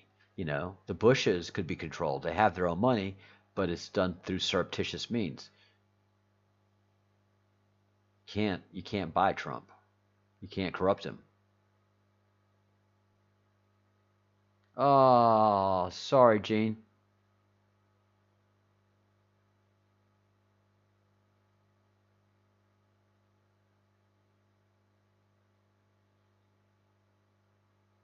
The Queen vacated and Buckingham is boarded up. Well, let's see how it goes.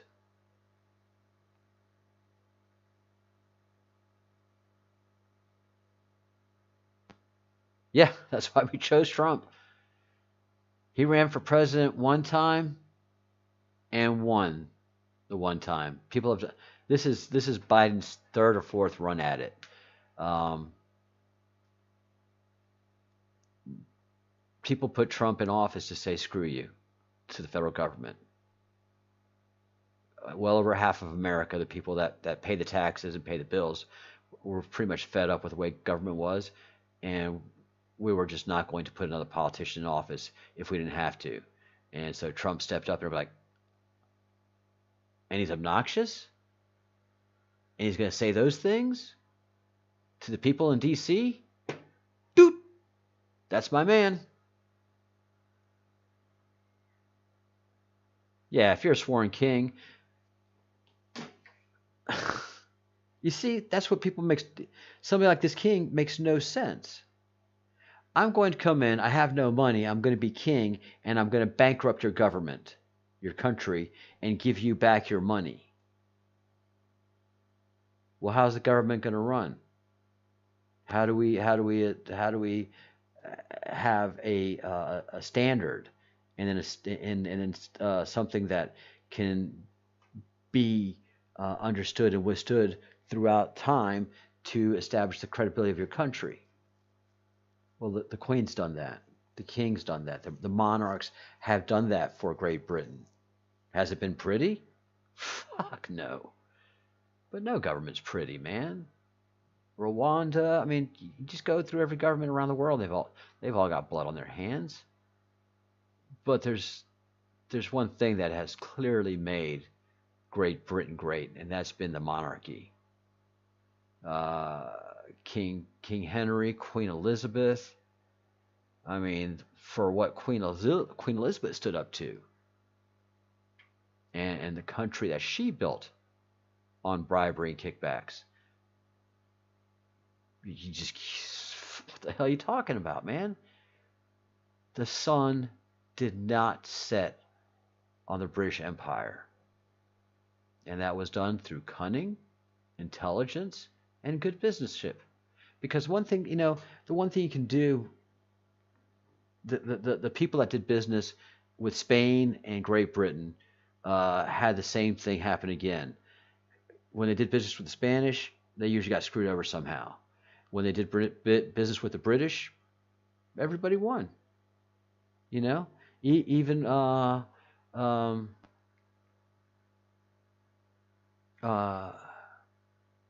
what was it? The oh, the great company that they built up. But anyways, the the reason Great Britain was so good at trade is that they were good at trade. They made sure everybody was happy, and they made a profit. First of all, make sure everybody in the business deal is happy, and come back. Let's do business, and hopefully we'll make a profit. Not I'm going to screw everybody over in the process to make this profit, which was what Spain was famous for doing. Still is.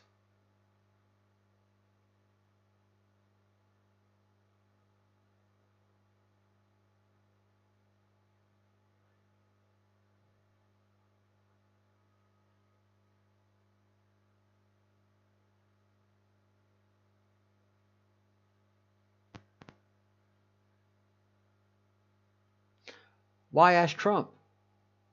There's plenty of other countries like Saudi Arabia or Iran or Russia or Chinese that will give this new king of England money. Plenty of money.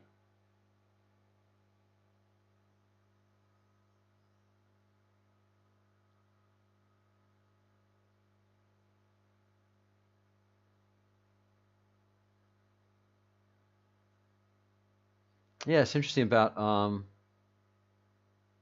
Buckingham Palace being boarded up.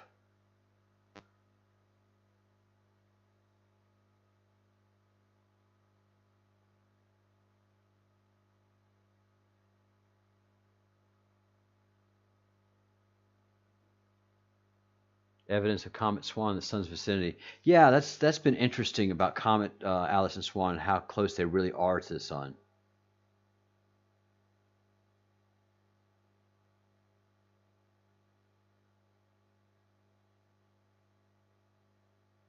Well, that's true, Papa Champ.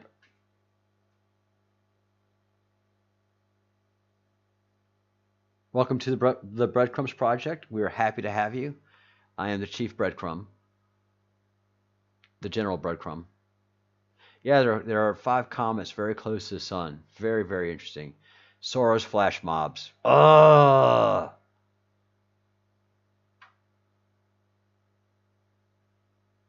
Yes, Sarah Jane, quite possibly.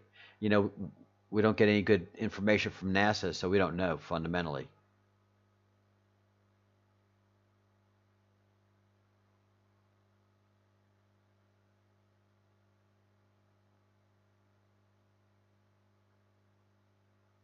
Oh, that is wonderful. That is a good thing. That executive order.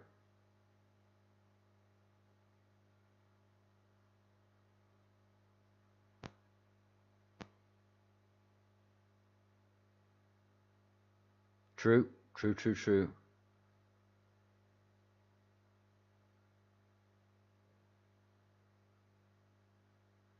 I think you've just answered your own question, Andrew.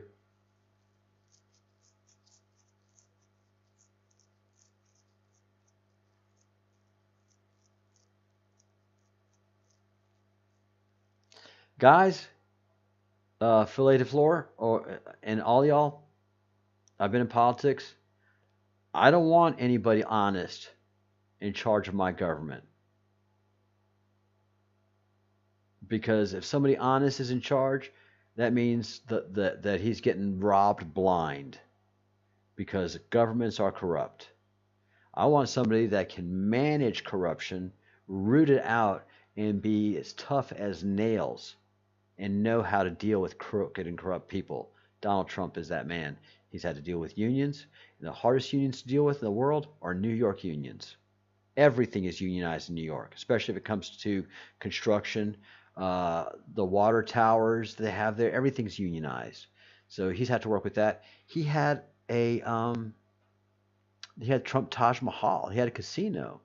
So he's had to deal with the mob, you know? So Trump knows crooked. That's the kind of guy I want in charge of my government. I don't want somebody that's honest and pure and clean as the driven snow. Oh, give to God what is God's. Give to Caesar what is Caesar's.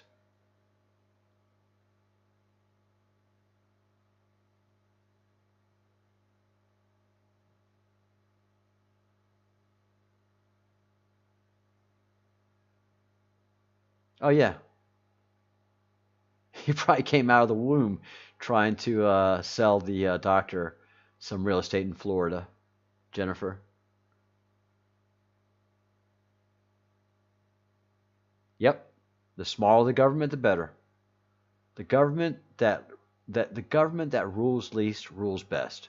We were just talking about Northern Ireland. Northern Ireland is virtually lawless.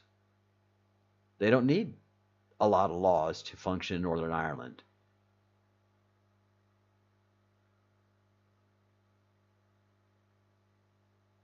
Michelle, I've he's twice divorced on his third marriage. Nothing scandalous from his children. Nothing scandalous.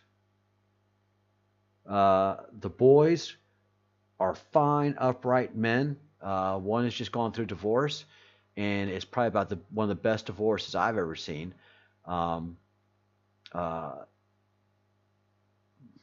you know, you're represented as a father by your children, not by what you say. It's by how your children act. Um, I gotta say, Trump's a good family man. Has he been successful in all his relationships? No, man. It's hard to be married. If you got money, you got no money. One of the hardest things to do in life is to be married. What you do after your marriage and how you love your children speaks volumes of your character. And like we see, all of Trump's children are adored by their father, and they gloat about him. So there's true love with his children, and that tells you the kind of man that he is. And again, right before he ran, I mean, he the minute before he went down that elevator at Trump Tower to announce, he was the most popular American. He had the number one TV show, not a whiff of scandal, not a whiff of scandal when he was The Apprentice, and everybody liked him because he knew how to be a boss. Hey, tell me I'm fired. You're fired. Oh, you're so good, Trump. Um, Number one show. Every rap artist had a Trump line dropped in their rap songs. Um, but then the second he was a Republican, he was a white supremacist.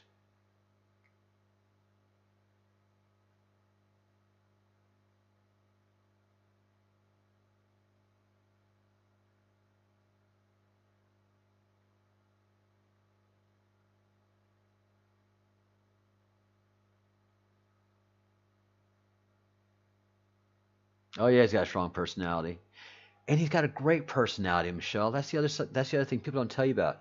Um, uh, uh, Miss Mrs. Escott, 66, Sandra, when she's in here, you can ask her. She worked for Trump in the 80s.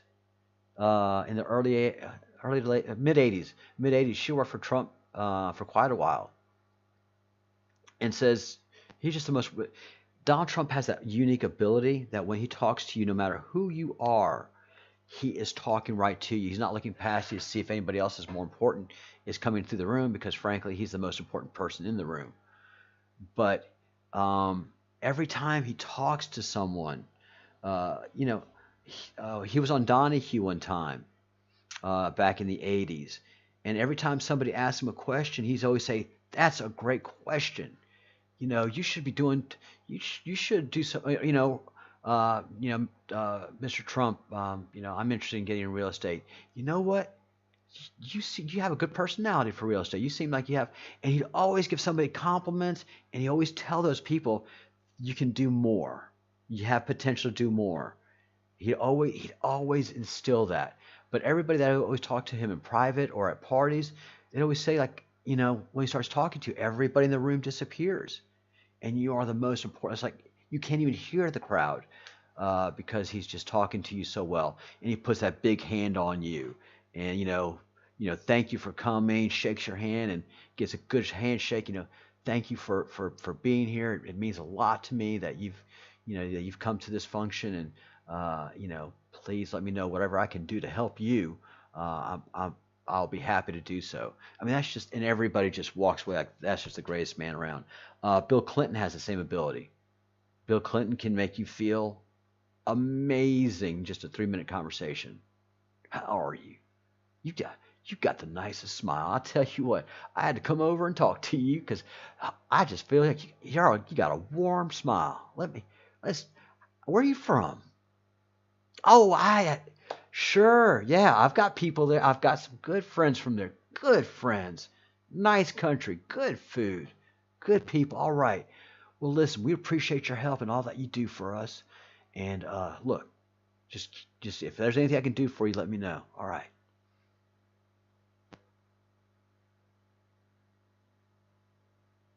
Yeah, Trump spots talent, man, and that everybody that's worked for him. No, you can't find one disgruntled employee that worked directly for him, and he made a ton of people rich. The interviews that have happened from his former employees, several women that were vice presidents in his organization, and they said, I was a nobody, and I came in for one job, and Donald Trump said that I had potential, and he put me in another, and he just kept moving me up, and he would send me to classes, he would send me to training, and move me up, and he paid for my real estate license, and I became a very successful, wealthy real estate broker for his company. He makes other people successful, and they make him successful. It's not difficult.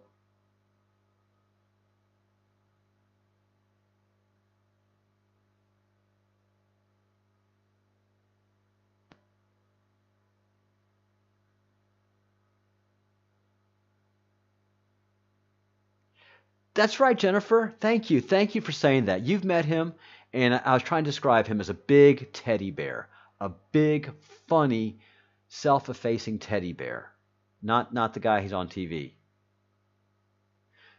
And when you work for Trump, you want to make sure the guy that comes on TV doesn't come into your office. You want the teddy bear Trump in your office all the time, telling you how good you are. You don't want TV Trump to come in.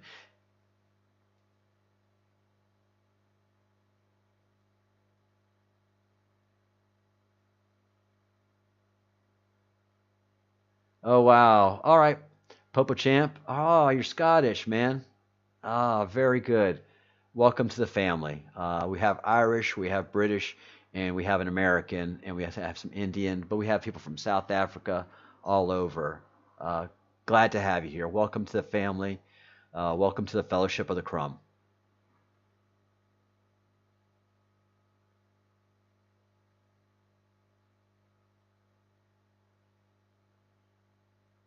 Very good, Duncan. I think we very much agree. We very, very much agree.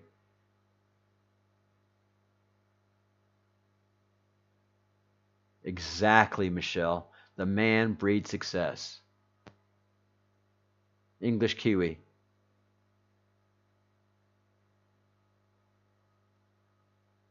Are you serious? Oh, Jennifer, that just gave me all tingly. He's charming. He is absolutely charming. And you know what? America, we're idiots. We are idiots. If we would just let Trump be Trump, everybody in Washington, D.C. would be feeling great about themselves. Everybody would be stop working for the government, get their own jobs and their own companies, and be successful independently. If America would just let Trump be Trump instead of having to bog him down and make him come out and be bad Trump. He doesn't want to be that guy. They're making him. Ah, oh, that's what drives me nuts.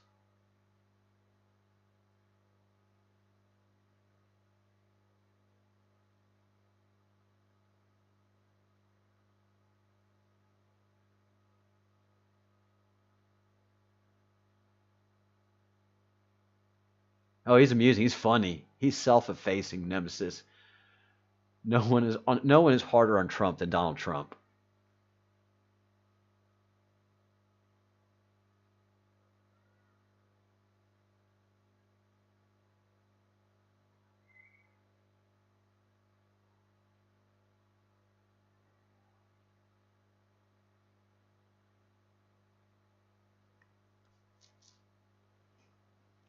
His agenda and what's behind him, nemesis. Are you talking about Trump?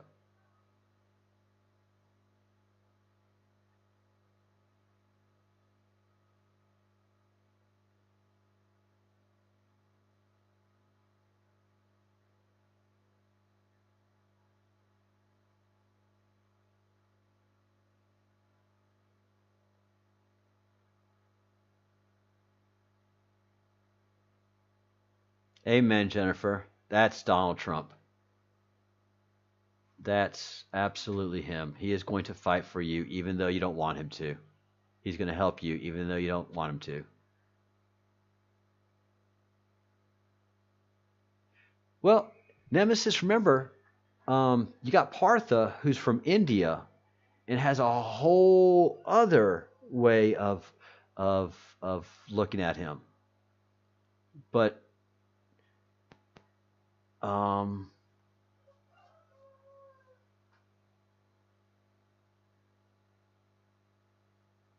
I'm trying to think, and there's there's nothing controlling Trump except maybe information the Q has to lead him to become president, to fight to become president, and um, but there's no one controlling Trump, man. Trump controls Trump. He doesn't have any tie into anybody else. He doesn't need to. He's a self-made billionaire who got into politics um, because he was asked to. So nah, there's no one that controls Trump but Trump. Now we have a deep state in Washington D.C. that has controlled the country in a very bad way and done some bad things. And those are the evil ones, especially that's the ones the Q talks about, and the Q is against, and everybody should be. But there's no one behind Donald Trump besides Donald Trump. There's no more money. He's got so much money. I mean, honestly, he downsized, not sized planes, but as far as quality goes, like the Trump plane is far more beautiful inside than Air Force One. Trump Towers and the two floors that he had in Trump Towers, and then the offices that he had in Trump Towers, much nicer. So,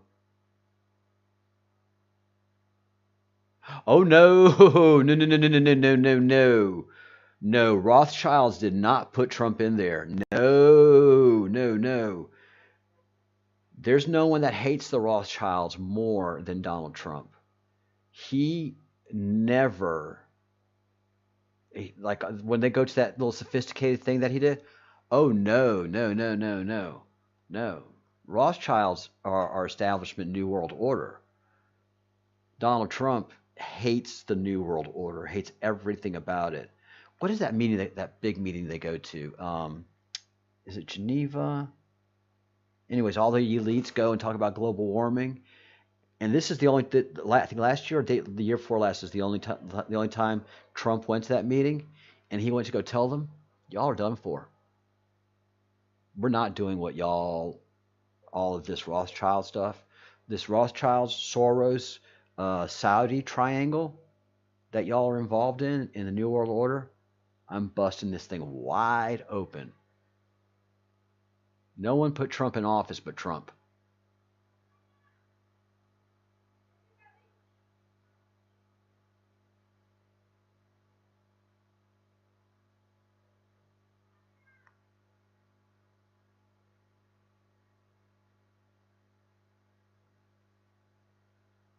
They bailed him out for $4 billion.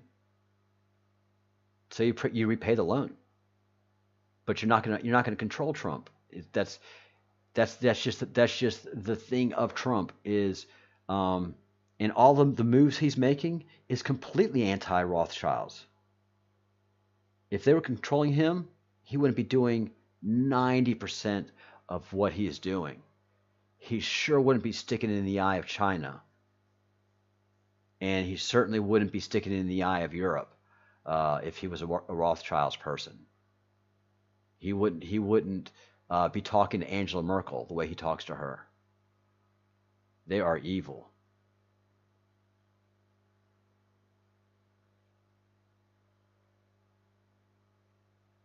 No. Trump? Zionist? Trojan horse? I can't believe that, Nemesis. I've just I've just known him too long. We have too many people that known him, and he just doesn't run in those circles.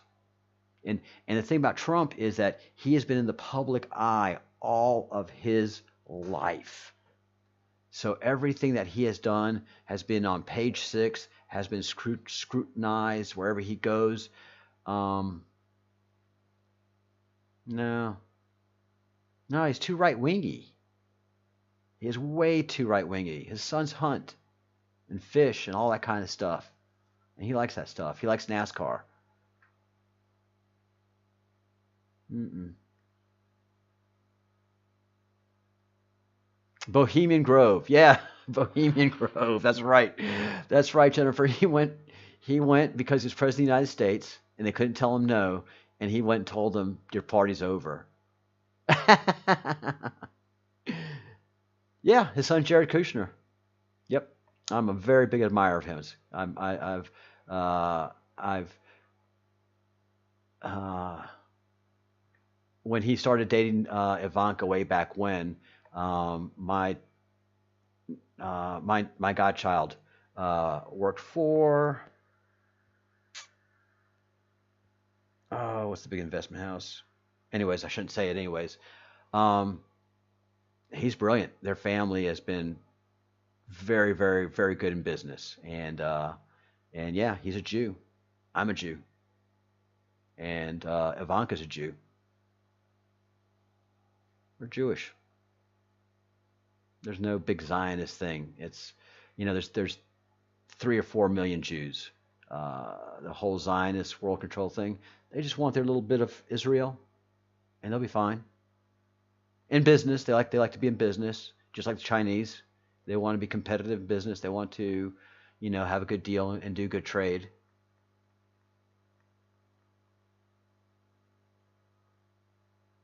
Oh, Joe. Oh, Lee Robert, the Talmud.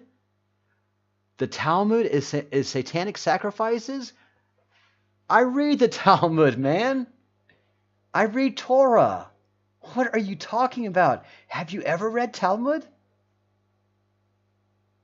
Jesus' teachings are based on Talmud and Torah. What are you saying? That is such misinformation. Lee, I read Talmud. I base my life on Talmud. It is some of the most wonderful writings you'll ever see. That's what I really don't like about a lot of folks that jump on the Zionist bandwagon. You better go to a synagogue not just once, but for a month, and experience synagogue and Torah and read Torah and Talmud and spend time within the Jewish community at their home and then tell me they're evil. Israel's complicated, man. Israel is complicated as heck and always has been. And I'm talking about the country of Israel. The Jews have been thrown out of their own motherland 4 times. They've been exiled, and they still come back.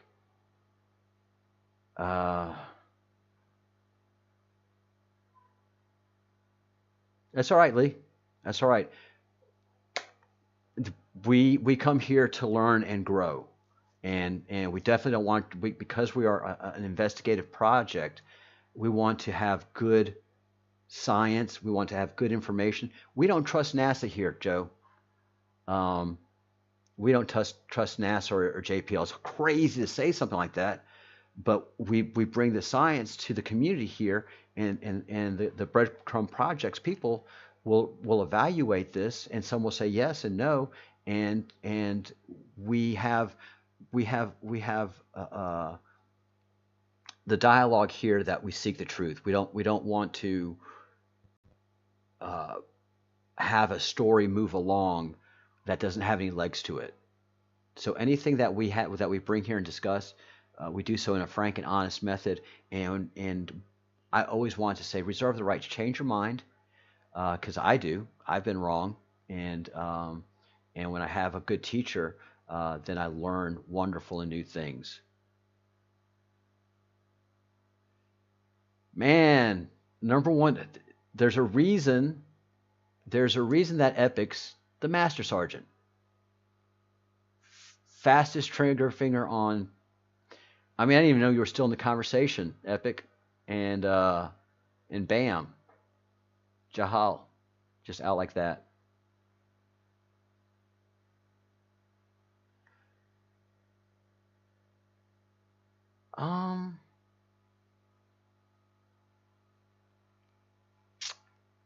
I mean, if you say the Irish are spoiled brat bullies, Nemesis, if you can say that about people that are proud of their homeland and want to keep their homeland in their own tradition, then yes.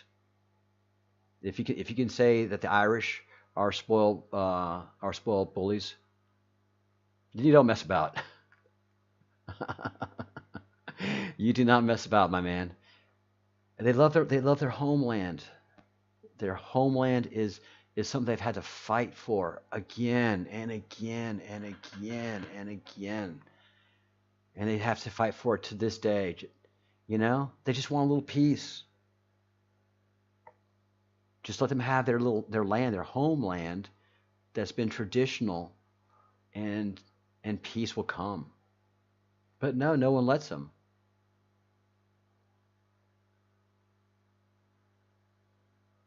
Yes, they are, Jennifer Counts. Yes, they are.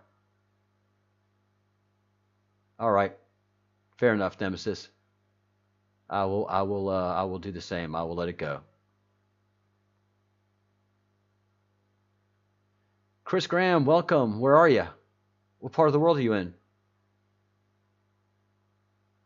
Interesting power outages.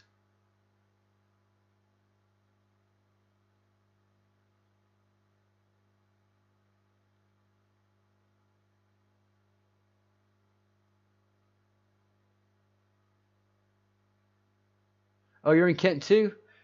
We are overly represented by Kent, UK people. I have got to say that right now. Kent is represented in the Breadcrumbs Project, day in and day out.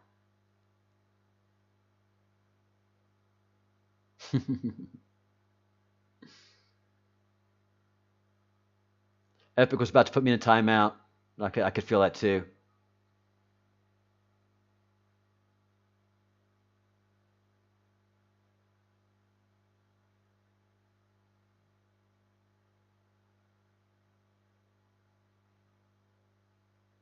Hey, Bezig.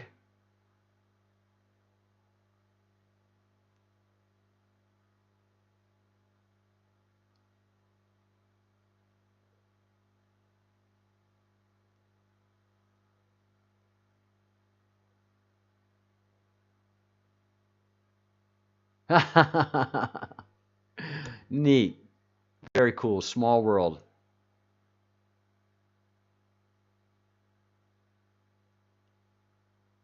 Well, there you go, Nemesis. You got a bunch of support in here, so I'm good with that. I am good with it.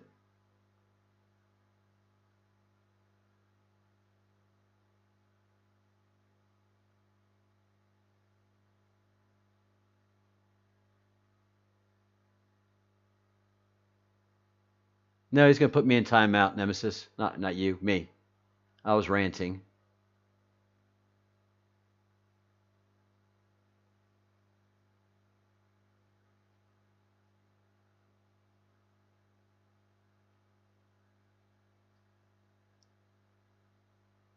Yeah, I don't mind being on the losing end of an argument, although I do have to stand up to the Talmud being satanic.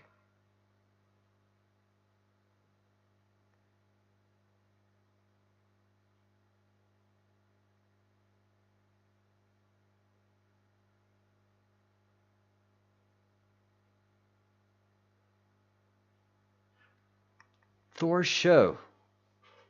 What's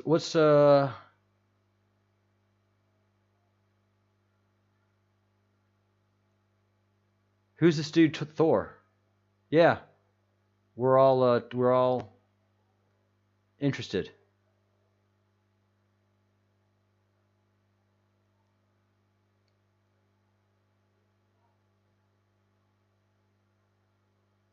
Dude from Texas who posts some freaky weather.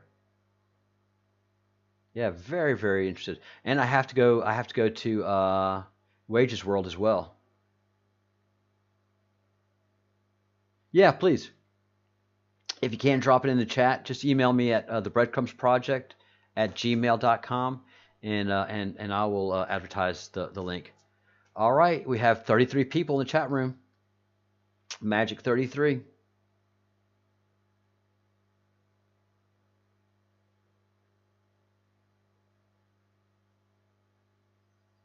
Nemesis, do you have a link for Thor? Yeah, you saw that alchemy? Somebody jumped out. I don't want to be that person.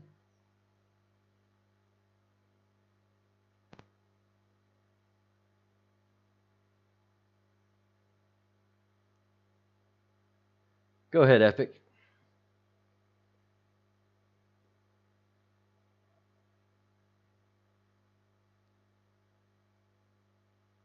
Oh, Tess Mythos Dakota, big fan.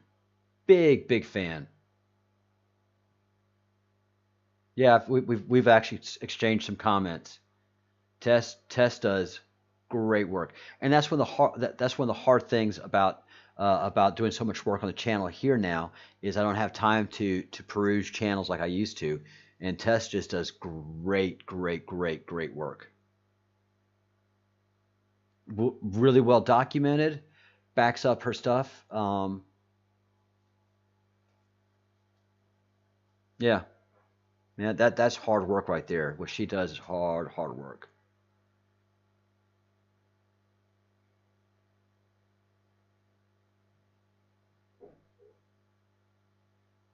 Thank you, Epic. Also, if any of y'all have not been here or heard yet, if you've benefited from Partha's work, I would ask you to please make a donation to Partha. If you've asked, especially if you asked him for any kind of astrological readings or anything like that, do consider making a donation. Oh yeah, she has a beautiful voice too. Tess has just a lovely manner. But make a donation towards Partha and all of his good work that he does. Also, stop by his channel and stop by Angel Hope's channel too if you get a chance. Holy, it's wine 30. Oh my gosh, what is going on, people? How did that happen? I missed wine o'clock. It's wine 30. I'll be right back.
we all go.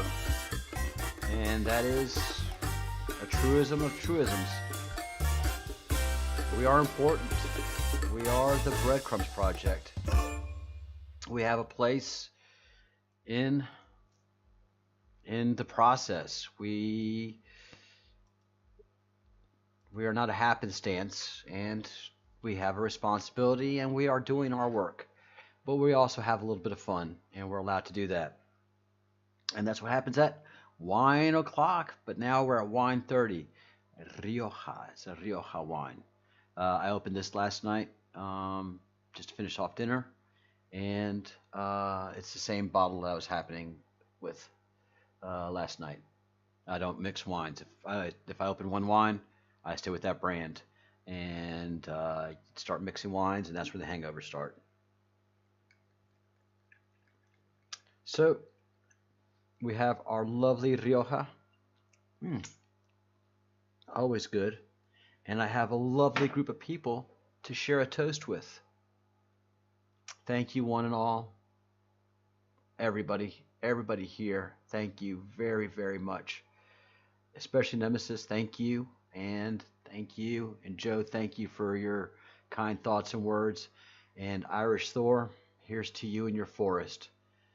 May it come back greener and brighter and lovelier than ever. Cheers, my family and friends.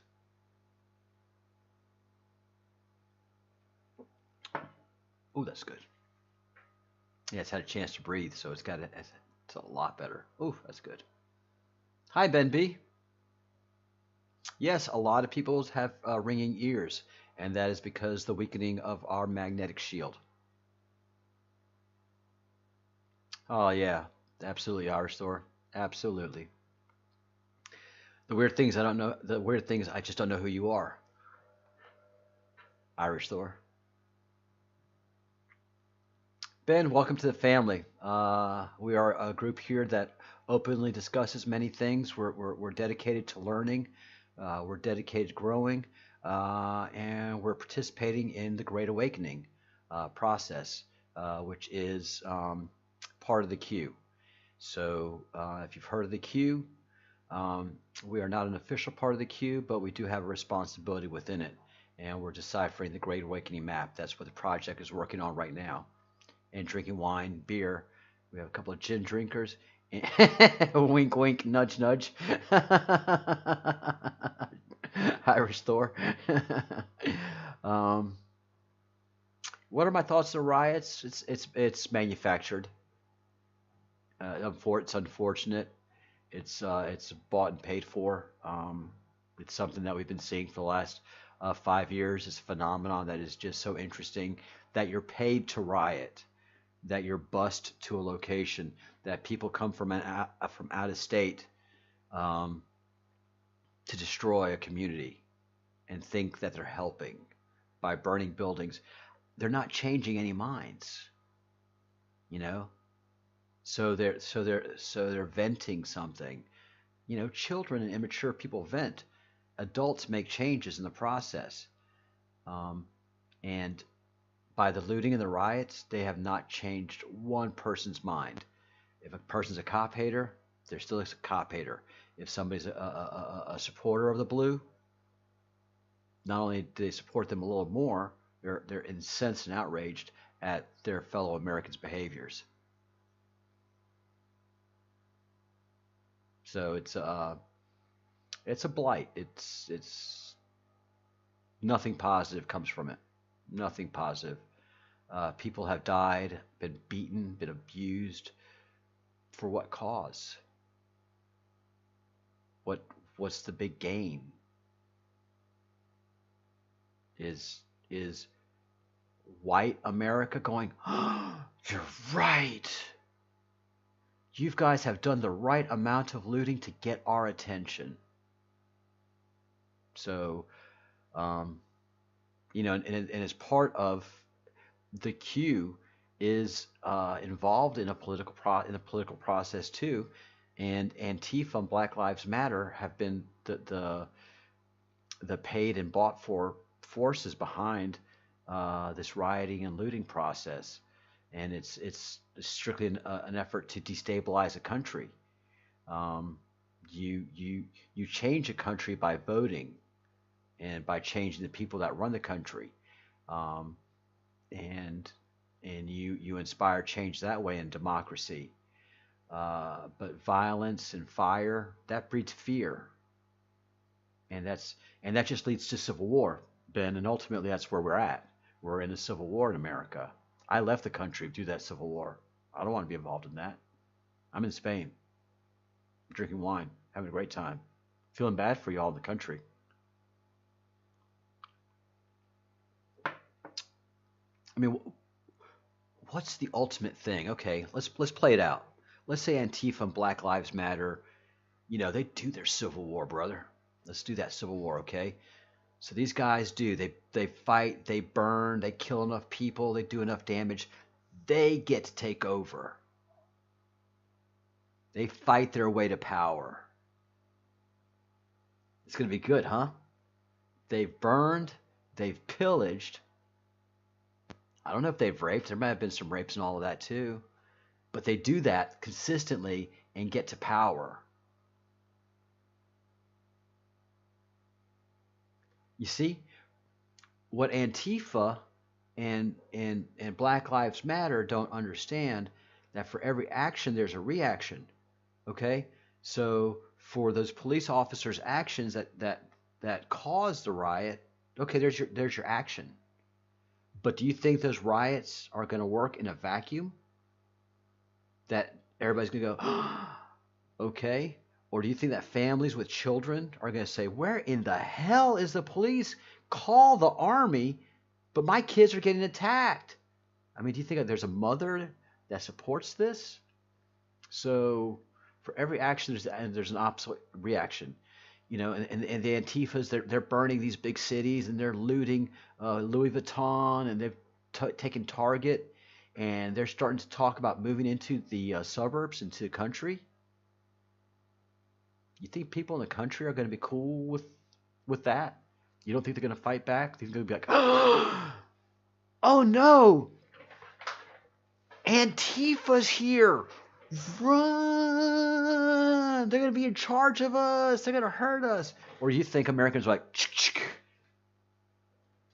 I've been waiting for this. Let's do it. Let's dance. So, yeah. Okay, Ben. Antifa? You don't know who Antifa is. That's what's happening, guys. While you spend all your time thinking Trump is I'm not going to go there, but it's just nonsense. All that false information coming out, and we don't know the fundamental truth of who the enemy is. Antifa. Antifa stands for anti-fascist, but they are uniform wearing, people beating, enforcing their own laws, fascists. They're the ones that are wearing black. They're the ones that are staging the bricks and putting them out. They're the ones shooting on the police. They're the armed individuals. They're the ones that have been in different societies for the last 5 years, embedded, getting paid for by George Soros, saying that Trump is a racist, that Trump is a white power, white supremacist. And they're the ones also taking their friends in the mainstream media out to drink and, ginning it all up. Yeah, Antifa. That should be a name that you know very well, Ben, because it's getting a lot of people killed.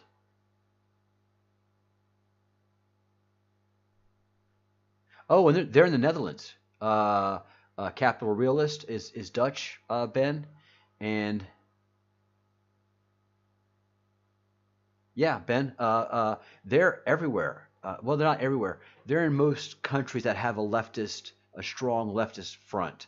So they're in Great Britain, they're in the Netherlands, they're in Germany, and all they are is flat out leftists, militant leftists. They're as Hitler gets. They hate Jews.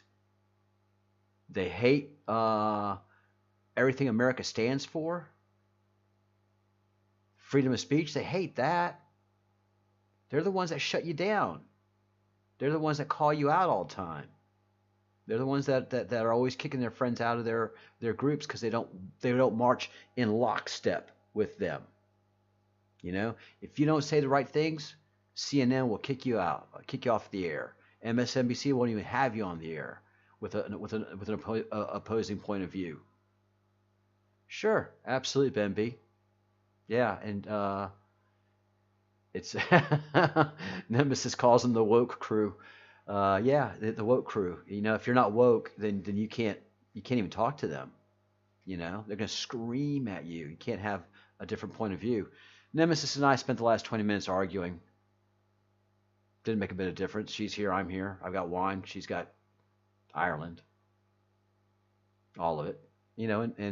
And that's good. But you can't do that on the left. You can't do that at Antifa. You can't be a Democrat and have one deviant thought, or else you're right wing. So the opposite of awake, woke. Yeah, it's interesting. So Antifa, do some research on Antifa. They're ruining the United States of America. They've ruined a good bit of the Netherlands already. They've done some just heinous things, and not mean things, but change the way people think to allow evil to enter your society. You know, uh, and and fundamentally, the worst thing that ever happened to the black community wasn't white people. No, the worst thing that ever happened to the black community was to break down the family. The family unit of the black family was just an amazingly powerful thing. And we just don't have black families anymore. We have broken children, broken homes that are now out rioting. That's what we have. It's not Donald Trump's fault. It's whoever broke the black families.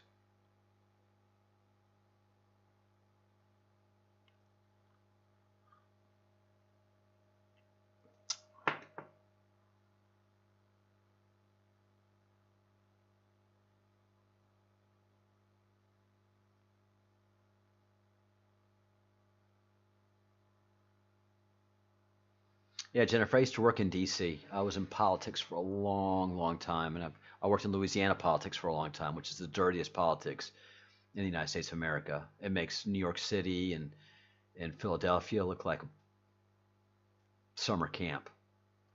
And I've seen what politics does and what politics did. And I when I got to Washington D.C., I mean I came from Louisiana politics. Within 3 months, I wanted out of that place. I wanted out of the D.C. so bad because it was just evil, evil, evil, evil. Nothing was done for the right reason. Everything was done for political purposes. And when you start down that path, and this was in the 90s, this was I was there when Bush Senior was president during the first Gulf War. Um, man, oh man, it was in the 90s. I just saw it all coming, and now it's in fruition. The lobbyists and the dirty dark money that control Washington D.C. is shocking. And there's a lot of people making a great point. I don't need to see the tax returns of a hardworking American entrepreneur that made it good. I need to see the tax returns of all of these politicians who came to Washington poor and have left rich because as a civil servant, there's no reason that you should become rich. Even if you wrote a book and sold a book about your times being in politics, that money belongs to the taxpayer. So all these people making money off of books they're writing off their experience of working for the taxpayer. So that fundamentally belongs to the taxpayer. All these politicians getting rich, that's who you should be pissed at. That's every politician that leaves your capital after their service and has more than $1 million in the savings account has been bribed, has been done dirty.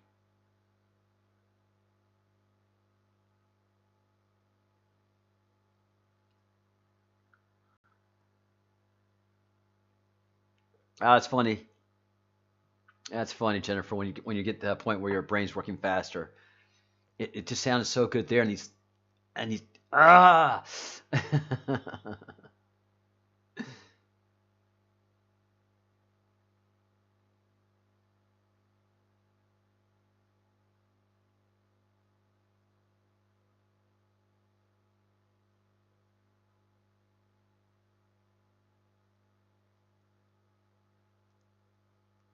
I have no idea what's going on in the commentary. I'm totally lost. Thank goodness Epic's in there taking charge and has it under control.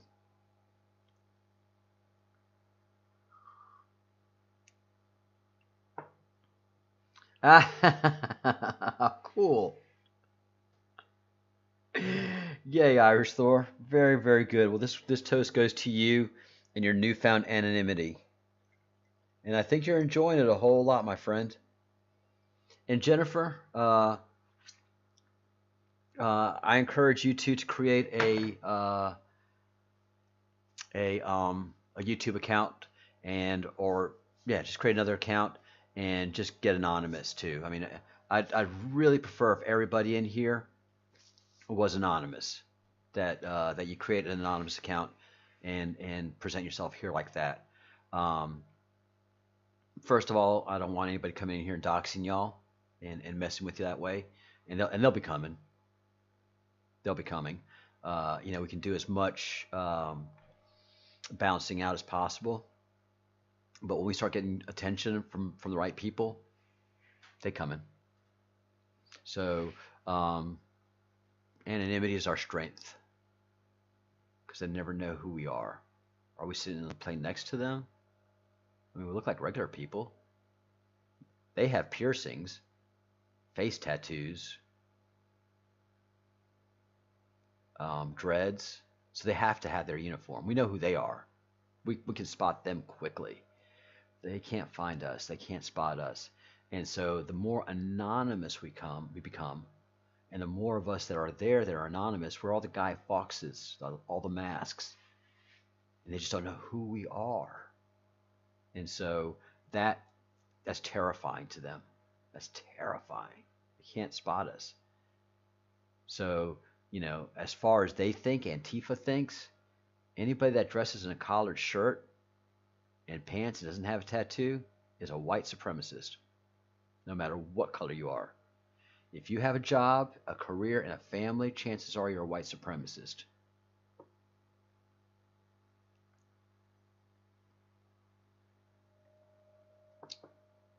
I mean, look what they've done to Candace Owens and Anthony Brian Logan, all the black YouTubers that are conservatives. They've called them the worst names. Uncle Tom, white supremacist. I'm black. You're still a white supremacist. That doesn't make any sense. But that's the world they live in. So, so our anonymity is our strength. And I want everybody to practice that.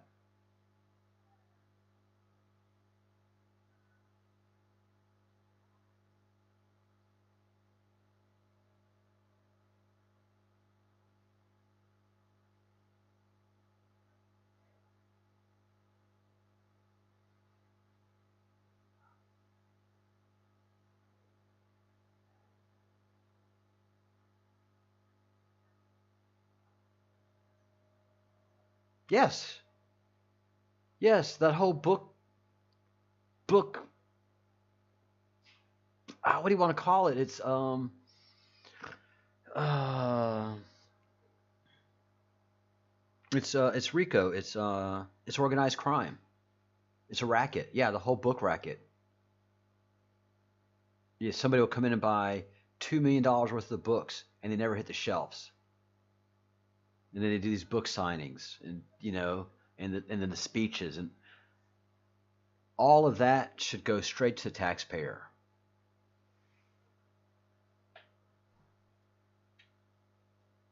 Hey, Snowshoe here. Welcome to the Breadcrumbs Project. It really is. When you come heavy to some groups, it really is. It really is freeing. It is. It's powerful.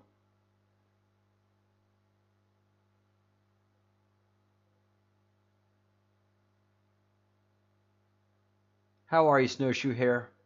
Welcome to the Fellowship of the Crumb. There's not a lot of us, but those that are here are always good, interesting, and invigorating debate. Thank you for your kind words. Thank you very much. Uh, we're doing, as you know, an investigative process. In the mornings, we come hot and heavy with some strong information from different areas, and then we have the dialogue box open, the chat box open throughout the day, so everybody can process what they've seen and learned. And then at nights, we just do a wrap up and argue with each other about piercings. What are we doing about piercings? So what if I have piercings? Doesn't make me a terrorist. No, yeah, it does. Yes, no, it's Nemesis. It's right there in the whole thing. When you go to the tattoo parlor to get the piercings, it's like number two or three. By getting this piercing, you affirm that you are in fact a terrorist. It's right there. You probably had to sign something.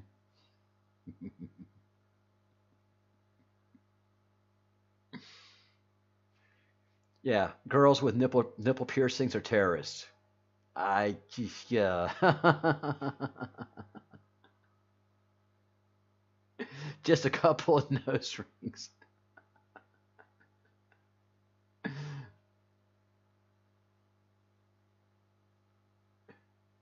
Oh no, I want them to be in the wrong places. I don't want nose rings. I want interesting piercings. I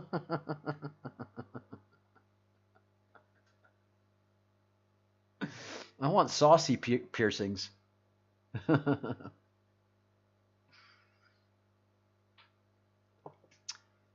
Thank you, Alchemy.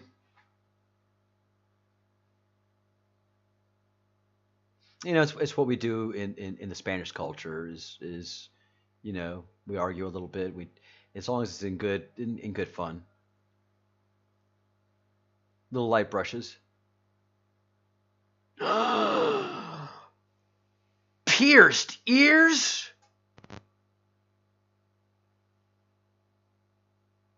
Shocking! The devil! Ooh. Pierced ears, everybody knows that is stuff and things. Didn't Johnny Rotten have pierced ears? Did Sid Vicious have pierced ears? I don't think I have to say anymore. Yes. I know what that is, Andrew. Oh, no, no, no, no, no, no. Man, you got to be a freak to be down with that. Oh, my Lord, no.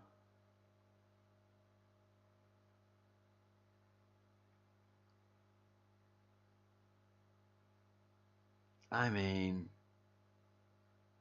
yeah.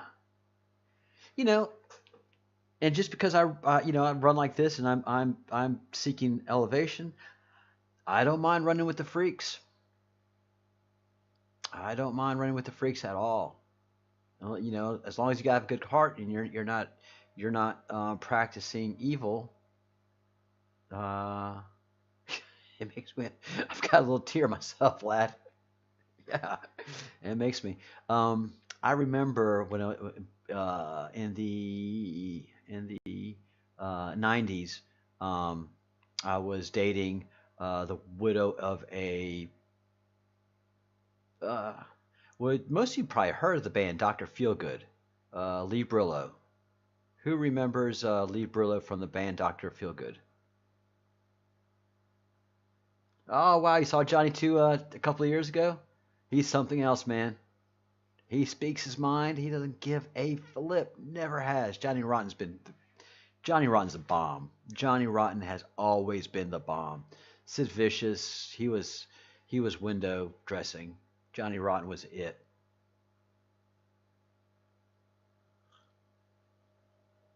So, um, small world.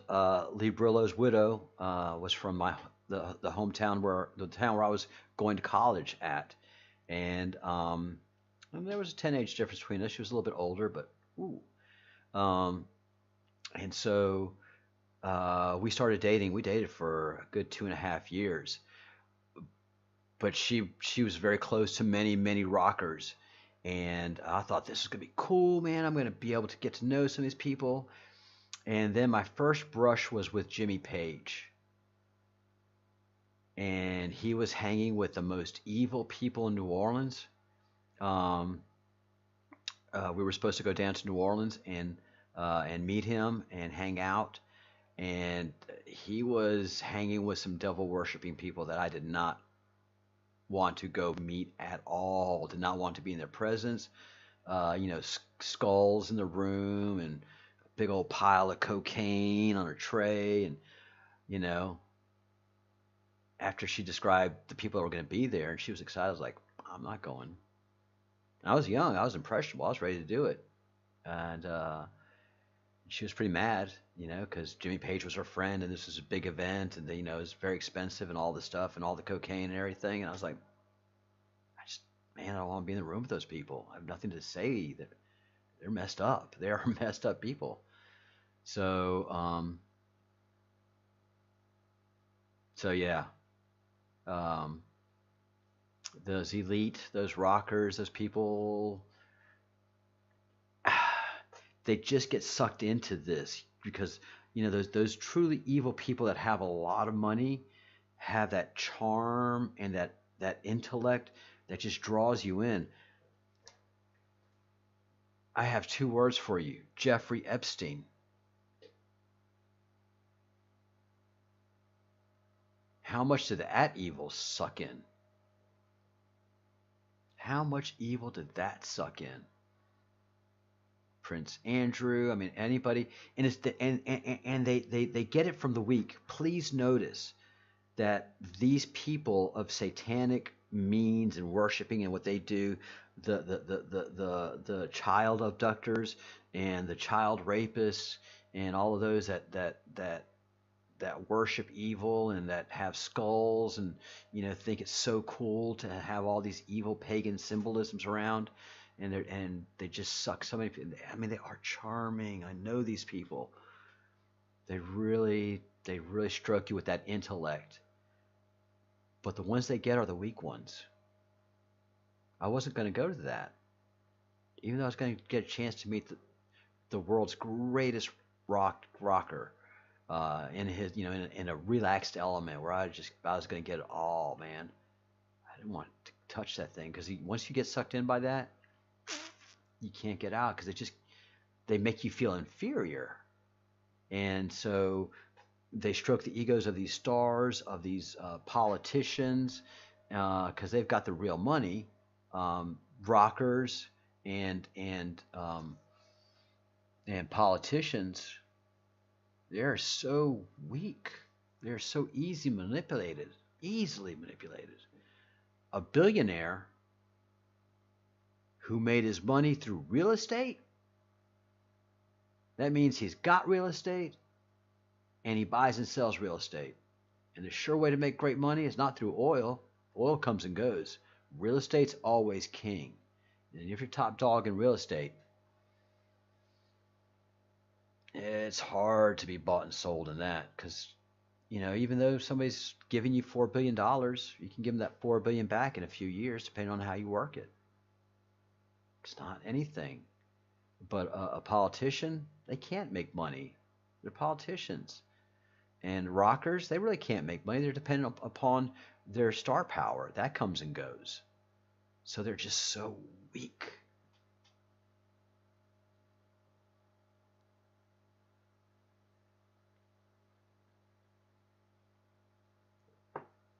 Wow, Shoe. I'm going to call you a snowshoe hair. I'm going to call you Shoe, if you don't mind. Everybody gets a nickname. Very cool background.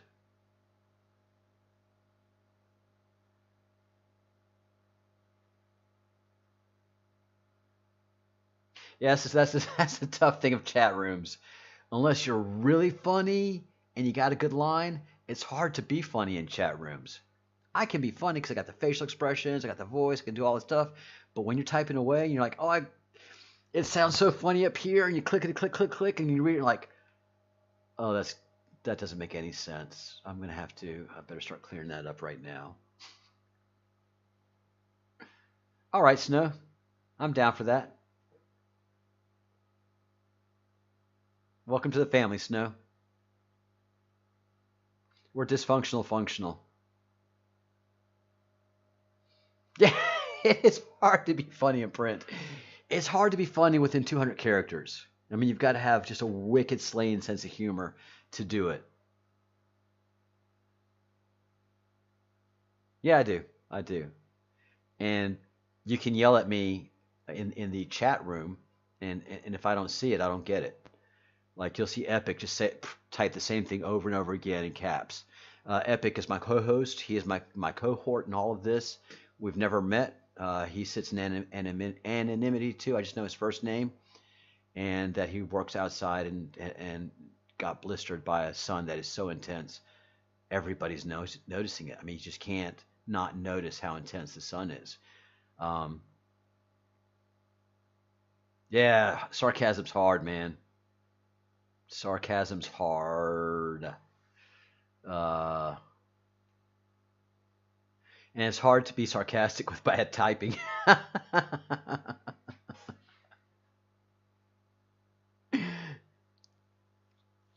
Yeah, Nemesis. I mean, you pull off some witty stuff, but I mean, you're Irish, so you're funny to begin with.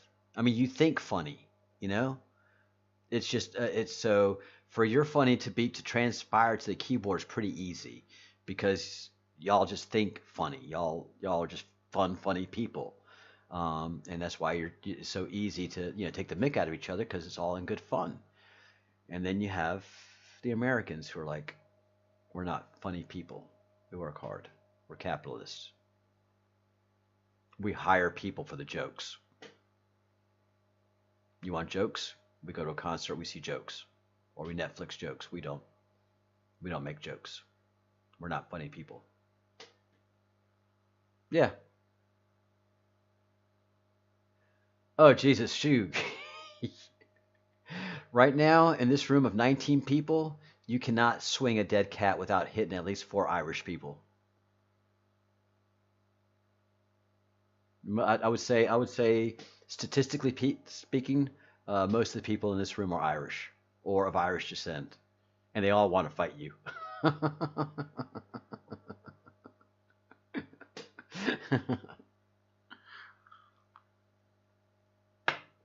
One of my favorite sayings is from a Marine Corps. He he wasn't a commander, but he was high up, and we were in D.C. and we were, shooting the breeze. And he figured out pretty quickly I was from the South, and I was authentic, and I was not going to be staying in Washington D.C. So we were having a really fun time at this, and he was cracking me up. Old Marines are funny people, funny people, and I said, you probably made a good career because you're funny and polite. And he says, no, I made a good career because I can walk into any room, charm everybody, and know how to kill each and every one of them. Which is, I intimidate them. I have a presence, and so yeah, that was one of my favorite things. I can be polite to everyone here. I can charm them all. I can kill every single one of them.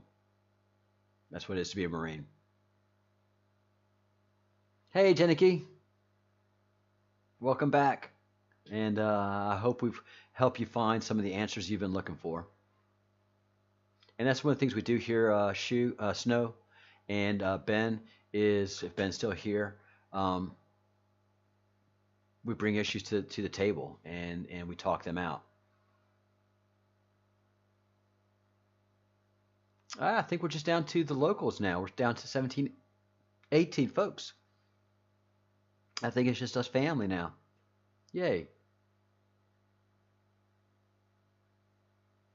Yes, no, we got top Irish. We have Northern Irish here. We've got Dutch here too. If you want a little bit of Dutch, Definitely fam.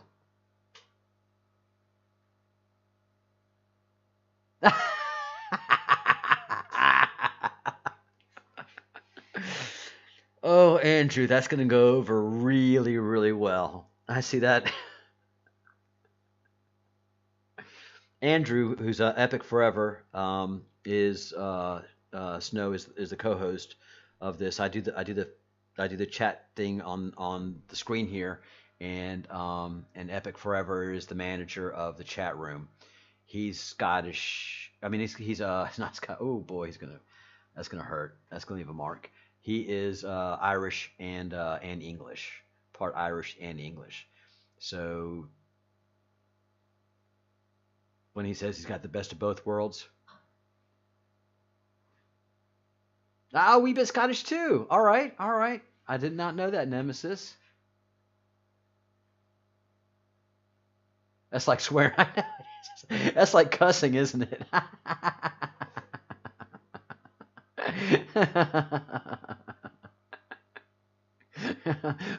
That might demonetize this video, Epic. Oh my gosh, Nemesis. No wonder you're a Nemesis. You've got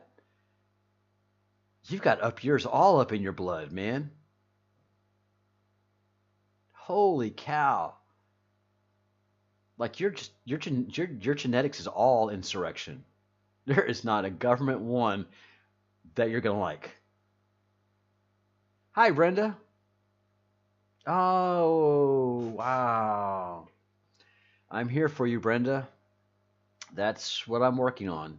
I'm working on and with the Q and the Great Awakening Project. So the most mysterious part of the Great Awakening, which few people have had a chance to figure out, we've deciphered, and we're doing the work of deciphering the upper part of the Great Awakening, the upper quarter. So where you see the in the Great Awakening map, or the Great Awakening map key, um, it's all encrypted. It's encrypted.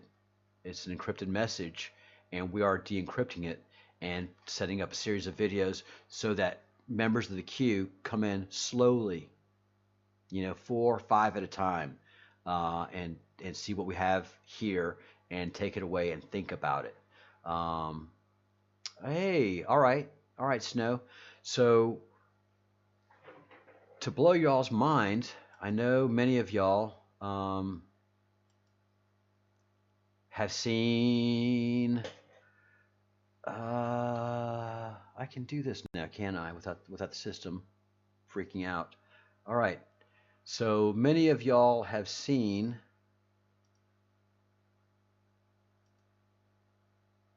Come on, pick it up. Not that one. Oh, okay. Seen this map right here. So I'm pretty sure, Brenda, that you know this map very well. This is probably very familiar to you. There's QAnon, and there's the Q, and then there's the Great Awakening. The linkage to all of this can be called suspect, questionable.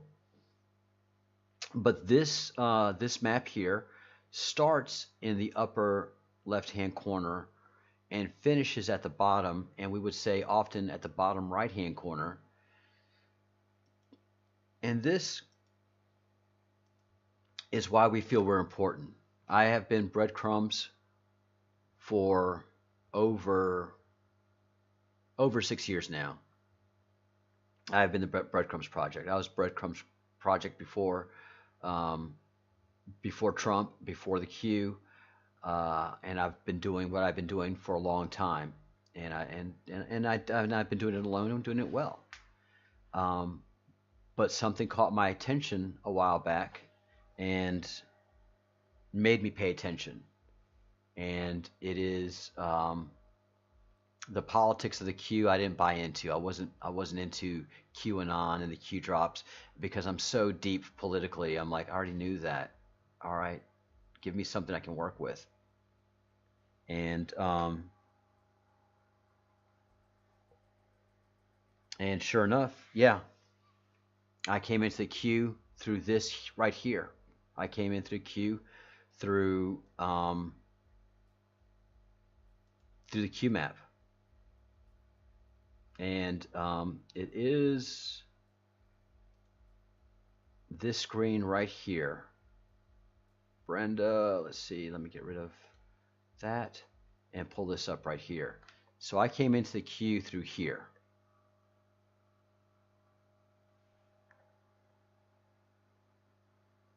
And everybody's seen it that knows this channel. And this right here, this little box made absolute sense to me. This little box told me everything I needed to know about what was happening, what was going on, and I could explain this to people comfortably.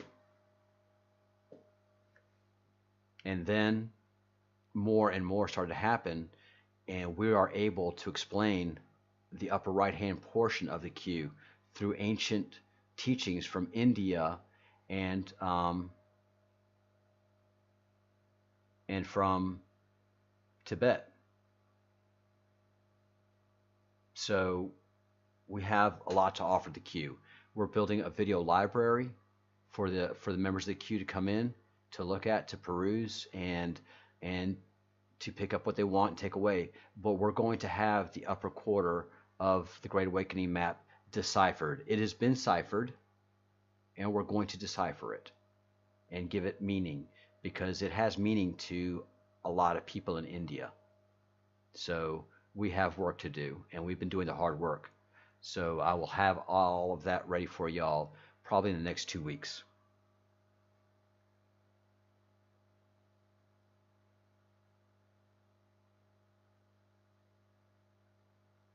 So keep coming back, Brenda and Snow.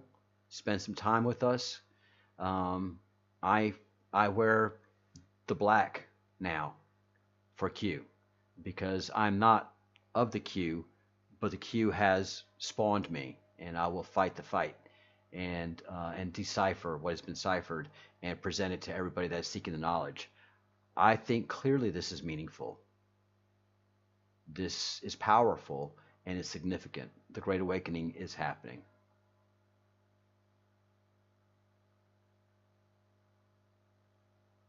All right, guys, I am going to wind it up here. It is 10:13 my time, and I've got a lot of work to do tomorrow. So, yes, well, there's 20 of us here. Everybody that's here subscribed, hit the thumbs up button, give us a like, please, so that that we can reward those who are working so hard to help us. All right, guys, thank you so much. It has been a great day. Every day is just huge since I've started this.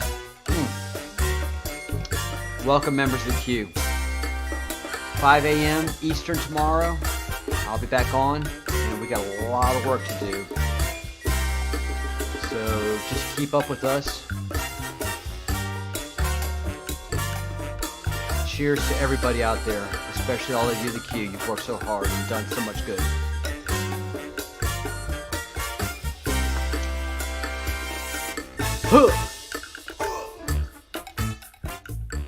Think good thoughts, do good deeds, and say good things. Raise your vibration, raise your energy, be positive, be anonymous. Just do everything that you know how to do and do it well, all right? And your heart and your soul will speak to you and tell you that you're following the truth. Be good, guys.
flying acrobats and such capricious clowns.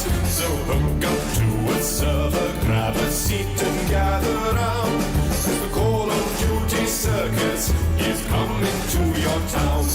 Roll up and see the amazing moving statue sneak attack. He waits in corners till you pass and shoots you in the back. He never moves or learns to shoot, so he will always blow. For all he cares about in life's his kill-death ratio. Roll up and see the terrifying Ripper with his blade. His magic knife will end your life, of one hit kills it's made. He'll lunge right through your bullets and he'll stab you in the toe. Then farewell to your controller, out the window it will go. It's the Call of Duty circus and it's coming to your town. We've diving, flying acrobats and such capricious clowns. So hook up to a server, grab a seat and gather round. Cause the Call of Duty circus is coming to your town. Come one and all, see all manner of curious creatures and furious freaks. Roll up and see the stealthy clown, so silent and so mute. You'll never hear him coming and you'll never see him shoot. He skulks around in secret and he gets the best of you. And when you die you rage and cry and curse his padded shoes. Roll up and see the amazing spinning, sniping 10-year-old. He's got more revs per minute than the disc in his console. Take care when laughing at his spinning choreography, for he plays real life on 14 sensitivity. It's the Call of Duty circus and it's coming to your town. With diving, flying acrobats and such capricious clowns. So hook up to a server, grab a seat and gather round. Cause the Call of Duty circus is coming to your town.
things never change.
Hmm.